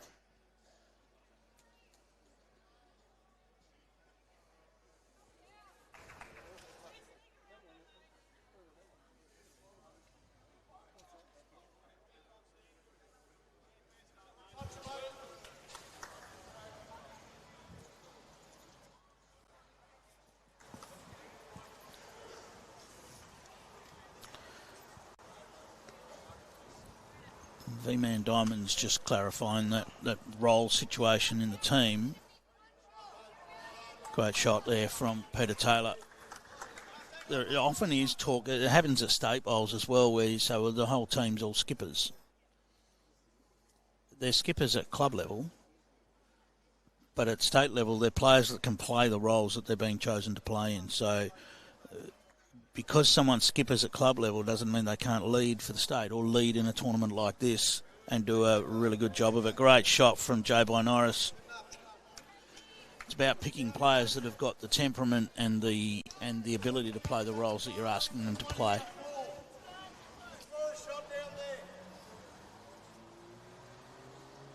Sometimes one of the hardest things for a regular skipper is actually to play third. That can be the hardest one because you've got to play somebody else's game, you've got to play their shots, and you're responsible for your weight. When you're skipper, you're not so responsible for your weight. You pretty much walk up there, play whatever you like. No one really knows. Great effort here just passing through the gap. So suddenly, as a really good skipper, you're required to play something different as a 3. Yeah, Take your nodding as an agreement, Troy. Yeah, well, if I can't add anything, Clive, I'm not going to dribble for the sake of it. I think you summarised it beautifully. Totally agree with you, mate.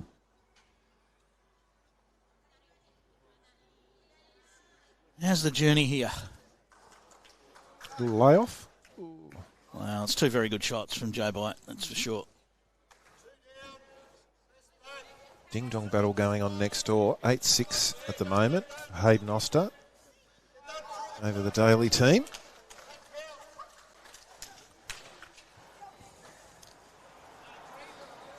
Got a little mini break there for a while, but they've pegged it back, the Daly team. So, Jenny Lying, hope I'm pronouncing it right, saying asking us what game's been played tomorrow on a live broadcast. So I'm assuming that's the... Oh, wow. Well, big weight, and the jack shuffled its way back to Joe. Can we get a Tripadil replay on that, I think Connor? Because I'm not quite sure that I understand what I've seen. Okay. Ask and you shall receive, Troy. Here we go. Thanks to the legends at Tripadil. So, edge of the jack, shoots across, rattles around, bit of pinball action. It was off 2 bowls Yes. and then went forward. Yep. So, to Jenny's questions, the games, I'm assuming you mean on the TV, rink on the broadcast with KO and 7 and Fox Sports New Zealand. So that would be the men's pairs and the women's singles. But, of course, our YouTube channel, there's going to be games all day. So tune in. If you can't find a game of bowls to watch tomorrow that you enjoy, you're very, very hard to please. We should be clear on the 7 coverage. That's on 7 Plus. Just 7 it? Plus, sorry. Yeah. Yep. So to explain to people there, that's where you go to watch your catch-up stuff on Channel 7 and things like that, and your live streaming sort of portion of Channel 7, the app. So download the 7 Plus app if you don't have it already.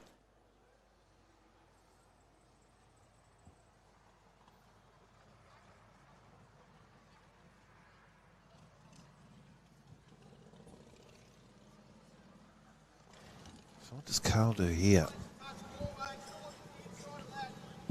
He's got a bowl at the back of the ring. Well, he's searching. So he's trying to find a way through those front couple, I think. Does he get down? Not quite. Just on the outside. It's a tricky one because if he catches the edge of the bowl, does it go out? Or does it just lock on those 2 just off to the side of it? But he doesn't have much else. Oh, he doesn't really have anything else. You know, there'd be an adventurous player might go forehand and load up onto the outside blue and bounce across and flick it out. But the problem with that is he can clean out all his own.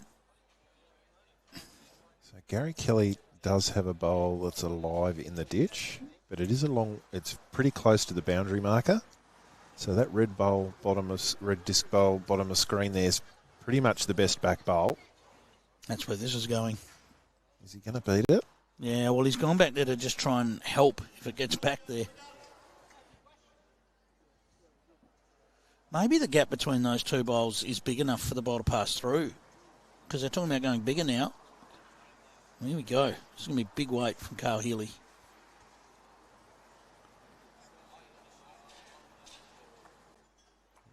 It's gotten the wanders a little. Ooh.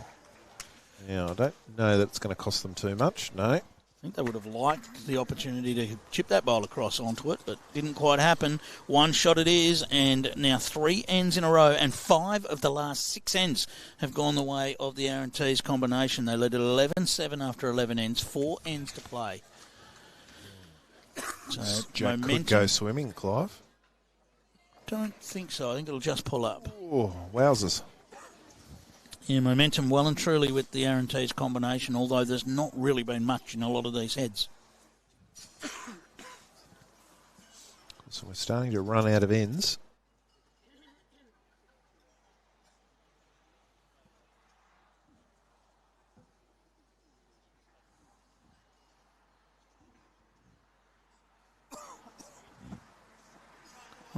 Great start from Corey Wedlock. It's just so repetitive. T to T. That's T to T, that length too. I often call Jack McShane the metronome, but Corey Wedlock's not far off him. It's that consistent swing and delivery and weight control. I think we can confidently say Corey's the best lead in the world. He just is. There's bowls are always on the jack in the leader's spot. You can clear your mind. Don't think of anything else. Just draw to the jack. It's hard to argue with that, Clive. Nice one in behind the head. The old bowls adage, one on, one behind. Well, Ray's got the one behind. Can he get the one on? Not bad. It's not quite going to get down for him. Geez, that ran a bit quicker than I thought it was going to. I agreed. I thought it might have turned and just washed a little bit of the weight off, but not quite.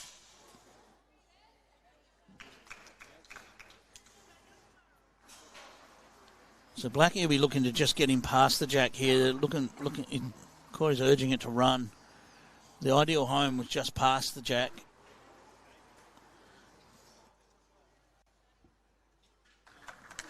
He's come up a couple of feet short of it.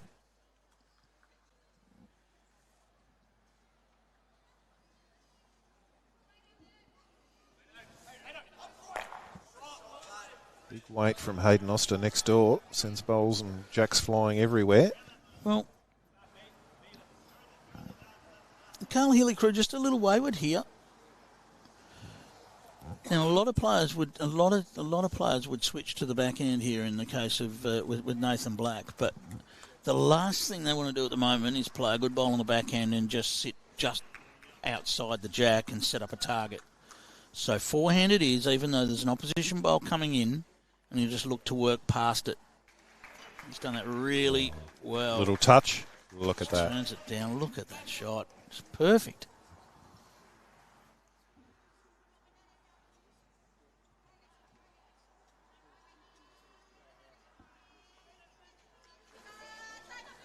Oh, and Peter Taylor, he's short of this again. Well, this is looming as a big opportunity now for the Aaron Teys crew. They lead at 11-7. They hold 4 at the moment. And it's all blocked up. No access to the jack. There is access to the shot bowl. But they need a close one first. Gary Kelly's going to have to draw a close bowl here.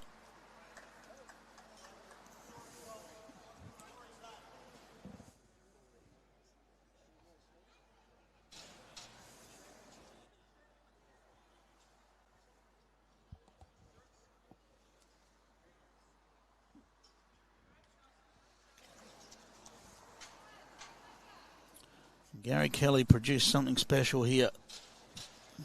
We know him so well for his weighted game. He needs to come up with a draw shot. This looks deep. It's just sort of hanging out there too. You just don't see too many of these loose ends from these guys, and that's what we're seeing right now. It's going to take something special in the last 3 bowls to avoid disaster here. Bye-Norris just needs to make sure he clears the front. He's done that.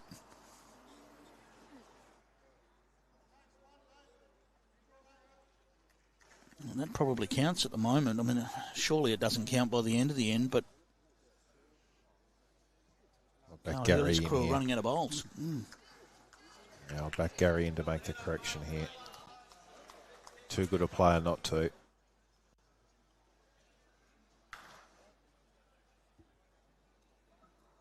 Still needs it to pull up. Well, has he cut a few out? We'll wait for the signal from Sharon. She's got 3 paddles ready to hold up. So 3 is the signal at the moment. I assume that's the 2 on the jack and the front.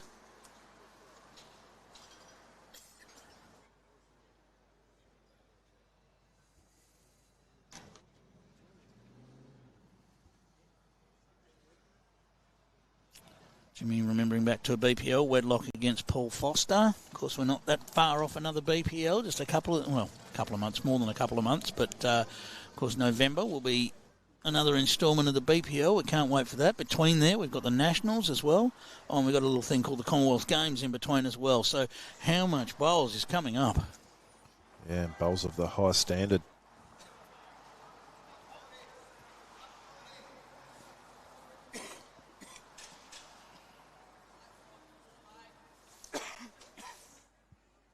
Can't wait for the Commonwealth Games. Going to be enthralling.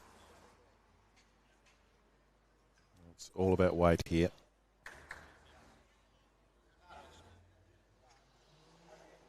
He's got to the back of the rink. Not sure whether that was completely by design, but yeah, I mean he's covered if Carl did want to get adventurous down there. And this feels crucial now. Let's face it, it's pretty hard. Like Carl can bowl a good bowl and still be 2 down. So it's not easy. If he searches and holds wide, he gets his own. Not an easy head. I'm glad I'm not Carl Healey on the mat. I feel like he needs to draw with this and get another one in the head. Then maybe he can go searching with the last. I think that's what we're seeing. Yeah, this is just draw weight. Now he needs to get all the way there. Does not want to hit that front. No, he hasn't even reached it. So, wow. This could be a big turning point in this match. And we've seen the Teys combination here. Just leave them to it on that backhand side. So we're sticking with the forehand, just looking to pile as many in as we can. Weight's good on this. Does he get down to count? They're urging it. Oh, I reckon it does.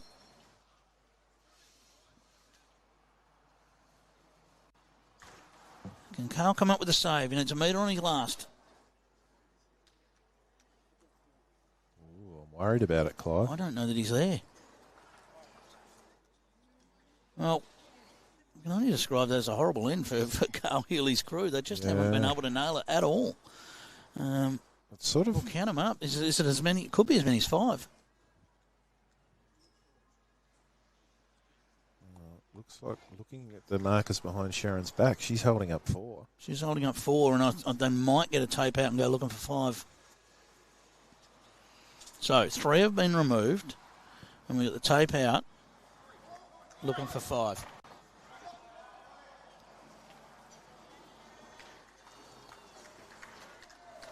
So, does this one get in?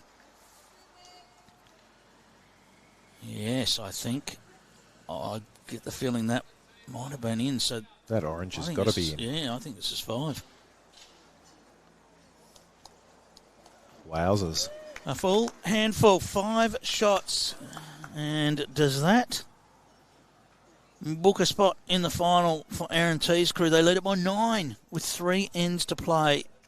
And who would have thought? Just 8 bowls, but they just couldn't nail it. Yeah, I think they've got one arm into either the peach or blue finalist outfit, Clive. What's your choice, Troy? The peach or the blue? Much prefer the blue. All right. Most of the finalists look a bit the peach, and we remind them that it could be the yellow. Well, I think most of the winners last year were the blue, so maybe it's Peach's turn. Maybe. I tell you what, when it was the old days when it was the yellow shirt and pants, oh boy, that was yellow. Yeah, the pairs look like the bananas in pyjamas. Well, Corey's on the jack again, just to let you know. For something different. Ray, with his attempt at a reply, just comes up a metre short. Well, sometimes one end is all it takes, but I mean, look, when we look at this, Aaron Teys' crew's won 6 of the last 7 ends.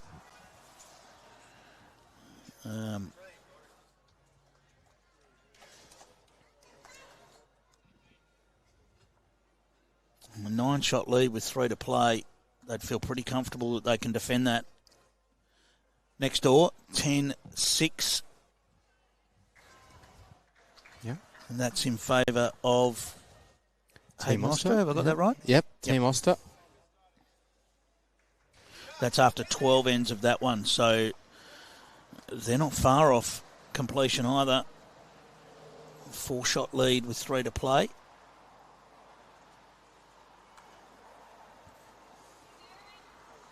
In the women's fours, for those keep out results, you can keep out results on results.bowlslink.com.au. Is Nathan Black just opens it up a little bit. Yeah, not ideal. No. So Emma Soroji leads Serena Matthews 4-3 after 4, and Jessica Tell leads Emma Simmons 6-3 after 5. A couple of tight ones so far there as Peter Taylor cruises right up for shot. Parks in behind the jack. Gee, that will look inviting from the mad end for Nathan Black, though. He'll hunt up here and just land those. He can potentially land both bowls.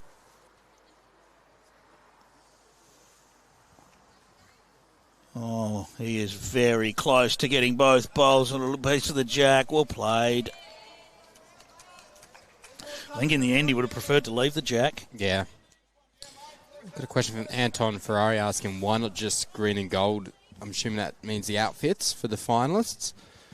Well, Troy's just ducked off, taking important calls as Bowls Australia's events manager, but we'll ask him when he's back.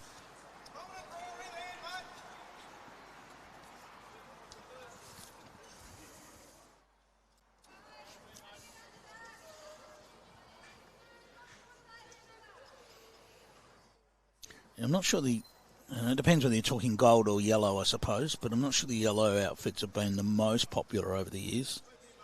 It's not too bad when you put it with a pair of black shorts or black bottoms of some sort. Great shot from J-Bite. Yeah, the Teys combination's really tightening their screws. And Shane saying those loose ends remind us that they are just human. Absolutely, and that's... I dial it back to the Aaron Sheriff 4 singles in a row. That's what gets me about it, because it rolls. We all know we have good days and bad days. Now, obviously, some have less bad days, and great shot. Brilliant bowl from Gary Kelly. Not sure. Yeah, he has got shot. Obviously, some people's bad days are still pretty good days for others when you're at the top of the sport. But I just think that perhaps that end there is an example of why Aaron Sheriff's feat of winning 4 singles in a row is so remarkable. Yeah, and I think the point you made about some people just have less bad days is the reason why these players are so elite is the consistency. Where do your bad bowls finish? Yeah. If your bad bowl's 2 feet away, then you're a pretty good player. And they don't do it as often as well. Yeah.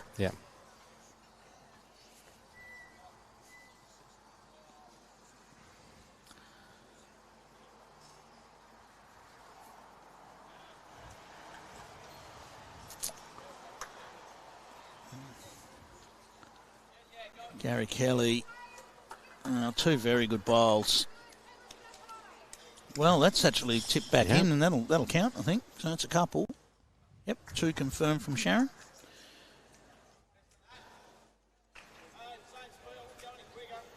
I think often you find that when you get some of the top players against a player that's not quite there, and might be coming through or not quite there,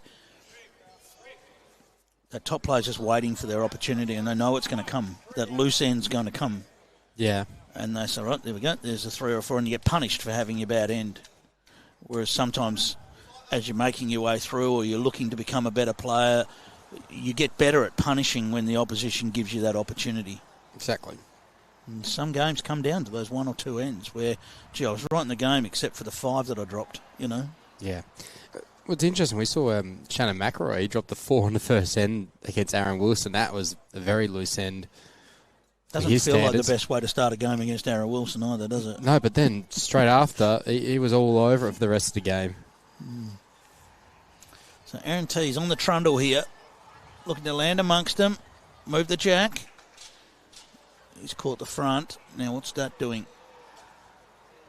Oh, Well, I don't know what's happened there. He may have made shot. The jack's in amongst all of that. You're right, it might have made shot.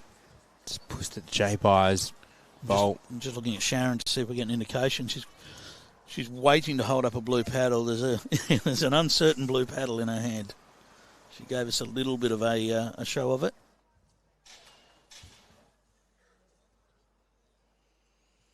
So, again, no reaction from the players there. They're not one to cheer a lucky result.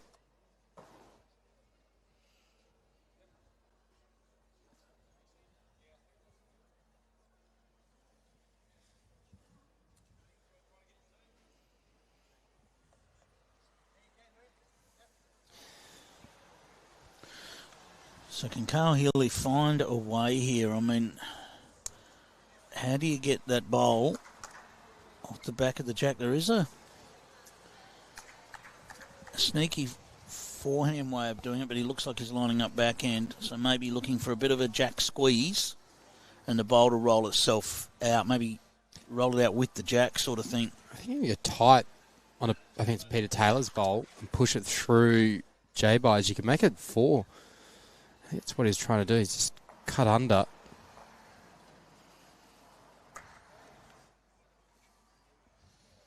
Aaron Teys is going to go around the back here. There's no doubt. He'll just go around the back for jack movement. Troy, we had a question. I think you're the man to ask about the uniforms. Why not green and gold uniforms? Why we got peach and blue? So the peach and the blue are a sort of a representation of the Gold Coast, you might say. Okay. So particularly when it was the blue and yellow, it was about the sand and the sea. Yeah, Thought it was. Yep. Mm-hmm. And I guess the peach is still that sort of That sunset sandy type hue. feel. Yep. So that's the feeling. That's a good answer, Troy. I'll tick that off. Of course, we had the wonderful volunteer uniforms this year at the green and gold. They look fantastic. Yep. Well, I thought Aaron Teys would be heading around the back, but it looks like he's going to cover this up. Well, he'll be happy with that. Oh, the old-fashioned blocker, Clive. So still this access. Well, I think this outside blue. Yeah, I think that's the way to do it.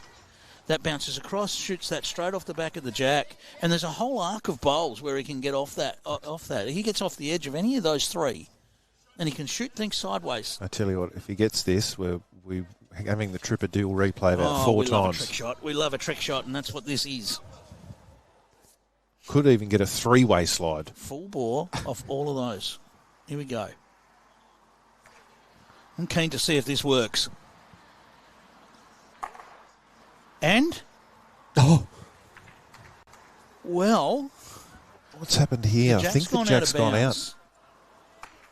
And that is... Still down. Aaron Teys' team bowl, Corey Wedlock's bowl, in fact, sitting on the tee. So it nearly worked. Well, there you go.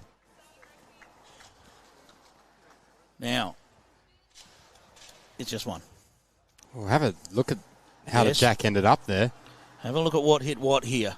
So, outside bowls coming across, and so close to getting that result. Just didn't quite get the connection needed. Well, got the jack in the way. If he got the bowl clean, then it was 3 or good. 4 at least. Sometimes those angles are the way to go. But now, at 17-7, the Healey combination need 2 shots to keep this one going to the final end. Otherwise, we will know our finalists, and it will be Aaron Teys, Bye-Norris, Nathan Black, and Corey Wedlock. The match next door, I believe that score is 10-8. 10-8. It is in favour of the Oster combination with 2 ends to play there. Yeah, that's anyone's game over there.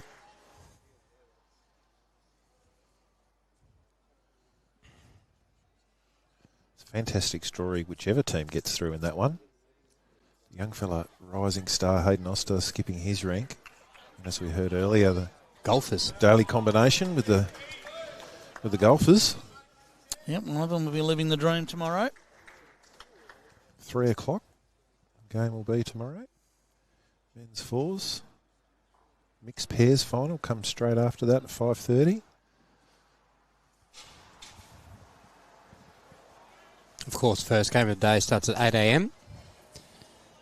Vision impaired final. Great shot from Ray Pearse, just parks in behind. Ray's given his all here, but Corey's been unstoppable in the lead spot. Ray's had bowls around it, but Corey's generally had shot. It's not always about who's got shot as a lead. Nathan Black. Well played. He too parks just in behind the jack. I think Bye-Norris has been a real difference in this game. Yep. I think he's bowled some really big bowls. He's opened heads when he's been asked to. Drawn, played weight. He's played 2 good bowls in an end a few times as well, not just one. Great shot there from Peter Taylor. Yeah, he's not only played a good one, but then he's backed it up.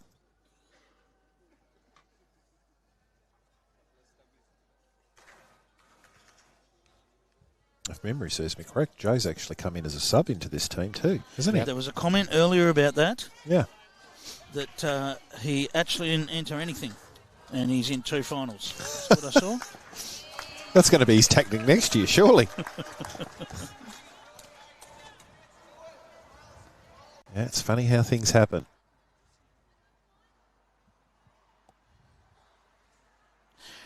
There it is. It was from V-Man. J-Bye into the pairs final and possibly fours final and didn't even enter the AO. It's just the best substitute performance of the AO. Without doubt.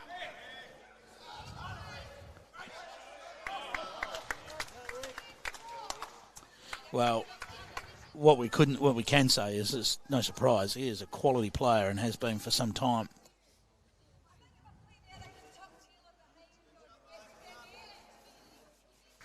Nice angle to finish on there. Jack gets popped out to the side. That bowl will be useful. And one shot is simply not enough for the Carl Healey combination right now. How can they find a number? Carl looking to try and get that bowl off the back of the jack moved. Because realistically, they have to score a 3 or a 4, don't they? I mean, to have any hope. Even a 4 still leads them needing 6 on the last end. I mean, good luck against this combination, scoring 6.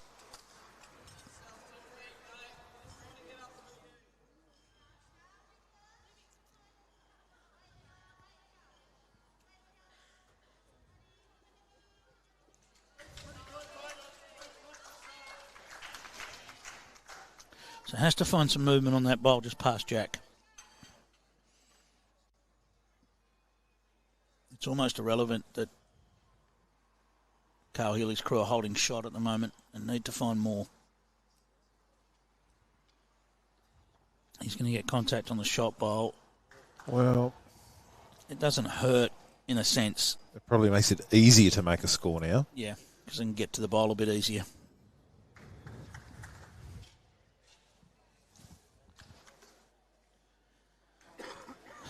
So maybe for Carl it's sort of a split between the bowl and the jack. Get the jack down towards their back bowl that's just off the line.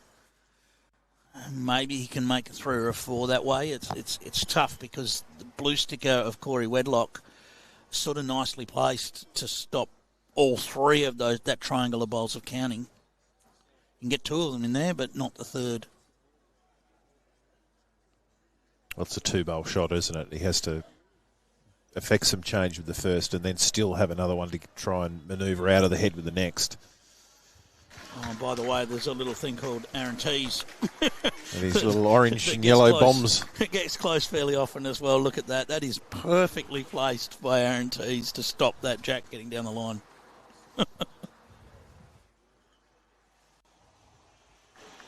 We talked about the colours of the uniforms. It's going to be pretty easy for me for the finals because there's orange and there's blues in both teams. Yeah, let's just have a look at this now because there is a little shot here for Carl Healey to get the shot bowl onto the red disc green bowl there and all 3 of the blues find their way out.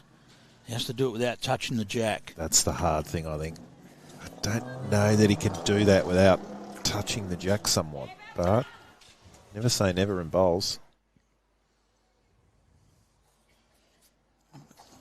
The problem is, even if he gets this prime, he probably sits with 2.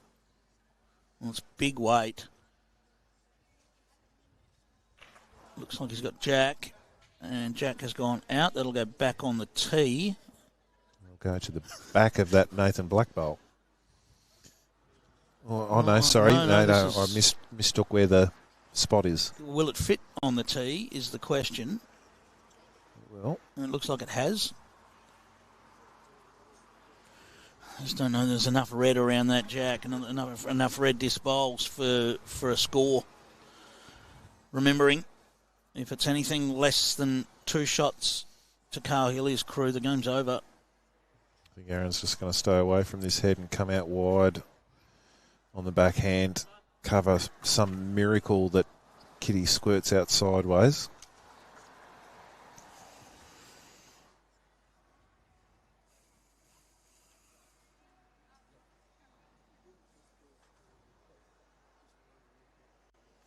Yep, that's where he's going. Somewhere where the jack isn't at the moment.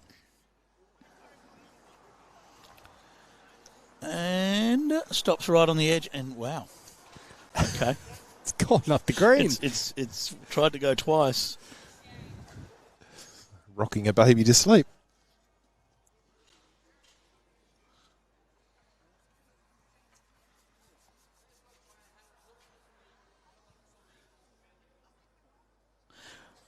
I think we can probably conclude that plinth might be a little high.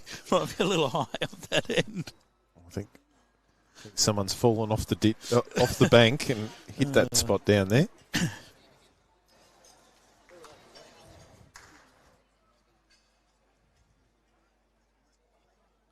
All right, well,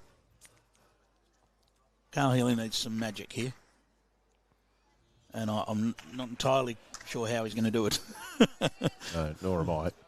I think it's going to be go big and hope that lots of blue disc bowls disappear. And no contact to suit. It'll be 1 to the red, but 1 is not enough. And it is a 17-8 victory to Aaron Teys, Bye-Norris, Nathan Black and Corey Wedlock. A fantastic performance. I mean, in the end, they won 5 of the last 6 ends. They went on a run there of winning 7 out of 8 ends in a row. It was just quite a dominant performance. And in the end, the 5 was the one. The 5 was the one. The Healey combination just struggled on that end. They couldn't quite nail it. And Teys' combination took full advantage, Troy. Yeah, it was an impressive display. And, I totally agree, Clive. That was the turning point. They just applied just that little bit more pressure, just a little bit more consistency in the head. Some terrific bowling from Bye-Norris. Congratulations to the outfit. They've had a lot of bowls over the last 2 weeks. They've just got a couple more days to go and hopefully get some silverware. Guys, there's one more end of the other semi-final, so I might try and just get a camera there for the final end. Yeah. So bear with me for 1 second. All right, we will do our best for you because, look, we haven't been watching this game, so knowing whose bowls whose is going to be a little bit more of a challenge, but we will have a look at it for you and see if we can give you a guide as to how this one finishes. So it's the Hayden Oster team that is leading 10-9. And it is the Corey Daly crew that won the previous end. So they are playing first. So that is the Corey Daly combination that holds shot at the moment, first bowl there.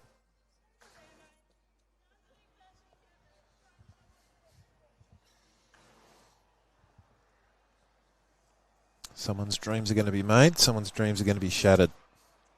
Well, might be another end yet. Who knows? Could go extra end. Tyler Pettigrew just passing by metre with his first. Yeah, it could be. Could be bonus coverage. So Connor there getting a camera set up for us, but we'll stick with this 45-degree angle at the moment. So if you ever wonder what Connor looks like, there you go. You got a little picture of him. Oh, Cameron? All right, and the tee covered there. It looks like that would own the tee at the back of the rink. So the Daly crew needing one shot for a draw. 2 shots for the win.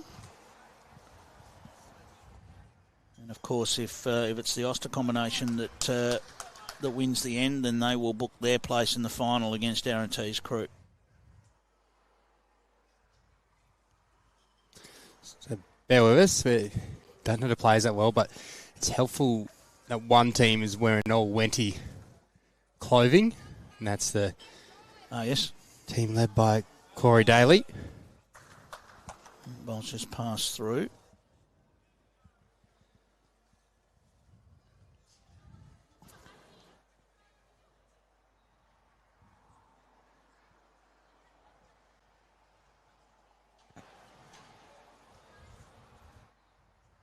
And now Hayden Oster's crew looking to get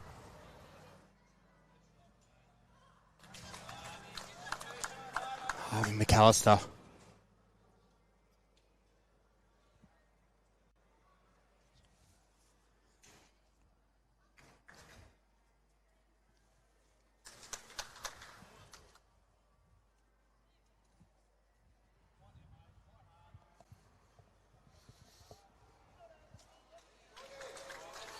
John Mulaney just travelling through, but Hayden crew still holding.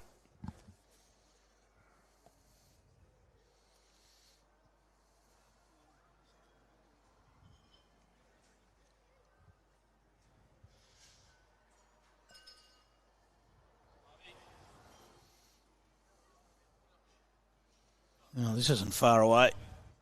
This is closing right in on the jack. Just going to drift under, but that'll do for shot.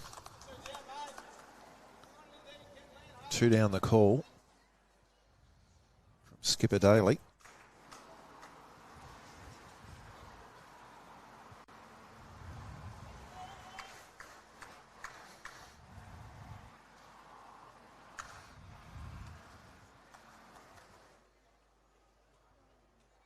That one will just carry past. Line was good. So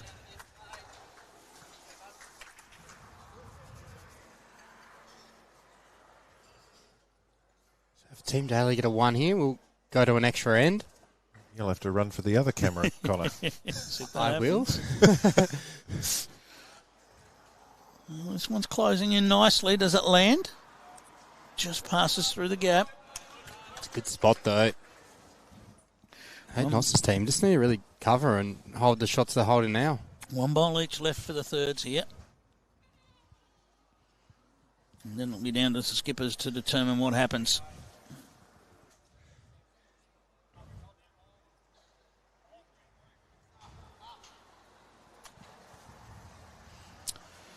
Well, comes up short. Got Luke Daly watching on. Short relation to Corey. As well as Daz Daly. Got all the Dailies. The Daily double. Wow. Oh, wow. Connor. I'm sure they've never heard that before.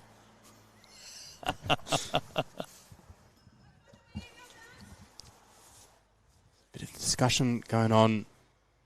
While we do that, Connor, have you got the scores from the women's semi-finals there? Can bring them up. So, Emma Soroji, Malaysian outfit, lead Serena Matthews 10-3 after 6 ends. And Jessica Tell leading Emma Simmons 7-4 after 7. Now, we won't be able to cover any of those games, so make sure that if you want to follow along, you can follow along live on Bowls Link. You can follow along the scores as they update. And they are entered end by end as they happen, so you won't get any better. You won't get any more live than those scores as they update. Oh, Tyler Pettigrew here is talking about a old-fashioned Peter Thompson blocker here. Blocker weight. Well, if you're going to play a blocker, the shorter the better.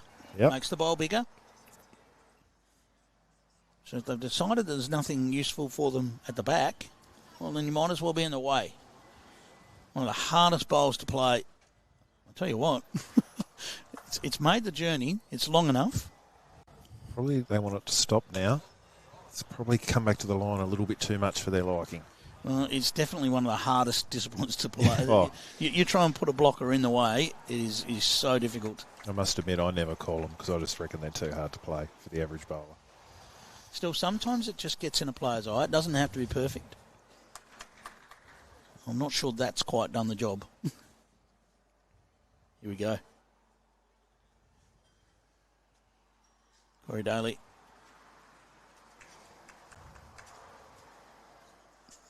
The boys are interested. Yeah, it feels like it needs to pull up. How's he going? Well, he's nudged the jack. Oh. But he's still one down. And he's made it a lot harder for himself too. He's probably going to have to change his hand now. And of course, he has to get shot because he is down. Change of hand now. Touch the jack to his own. Sit the bolt.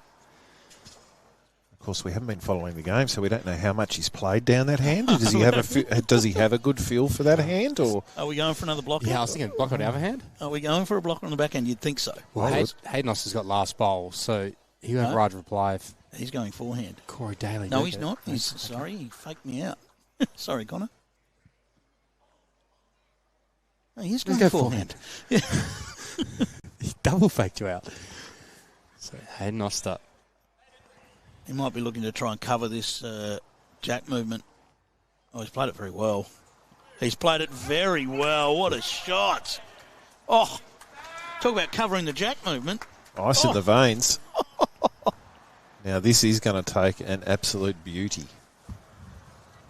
to wrestle the shot back here.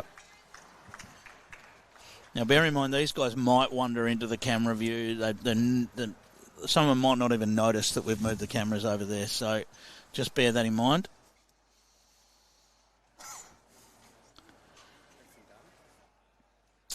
They're not used to us having streamed their rink, so if they do wander into the way, please treat this as bonus coverage. That's what it is.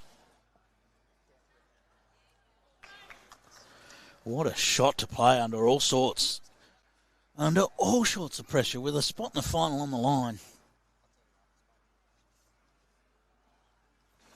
Here we go. Corey Daly, can he come up with something special here?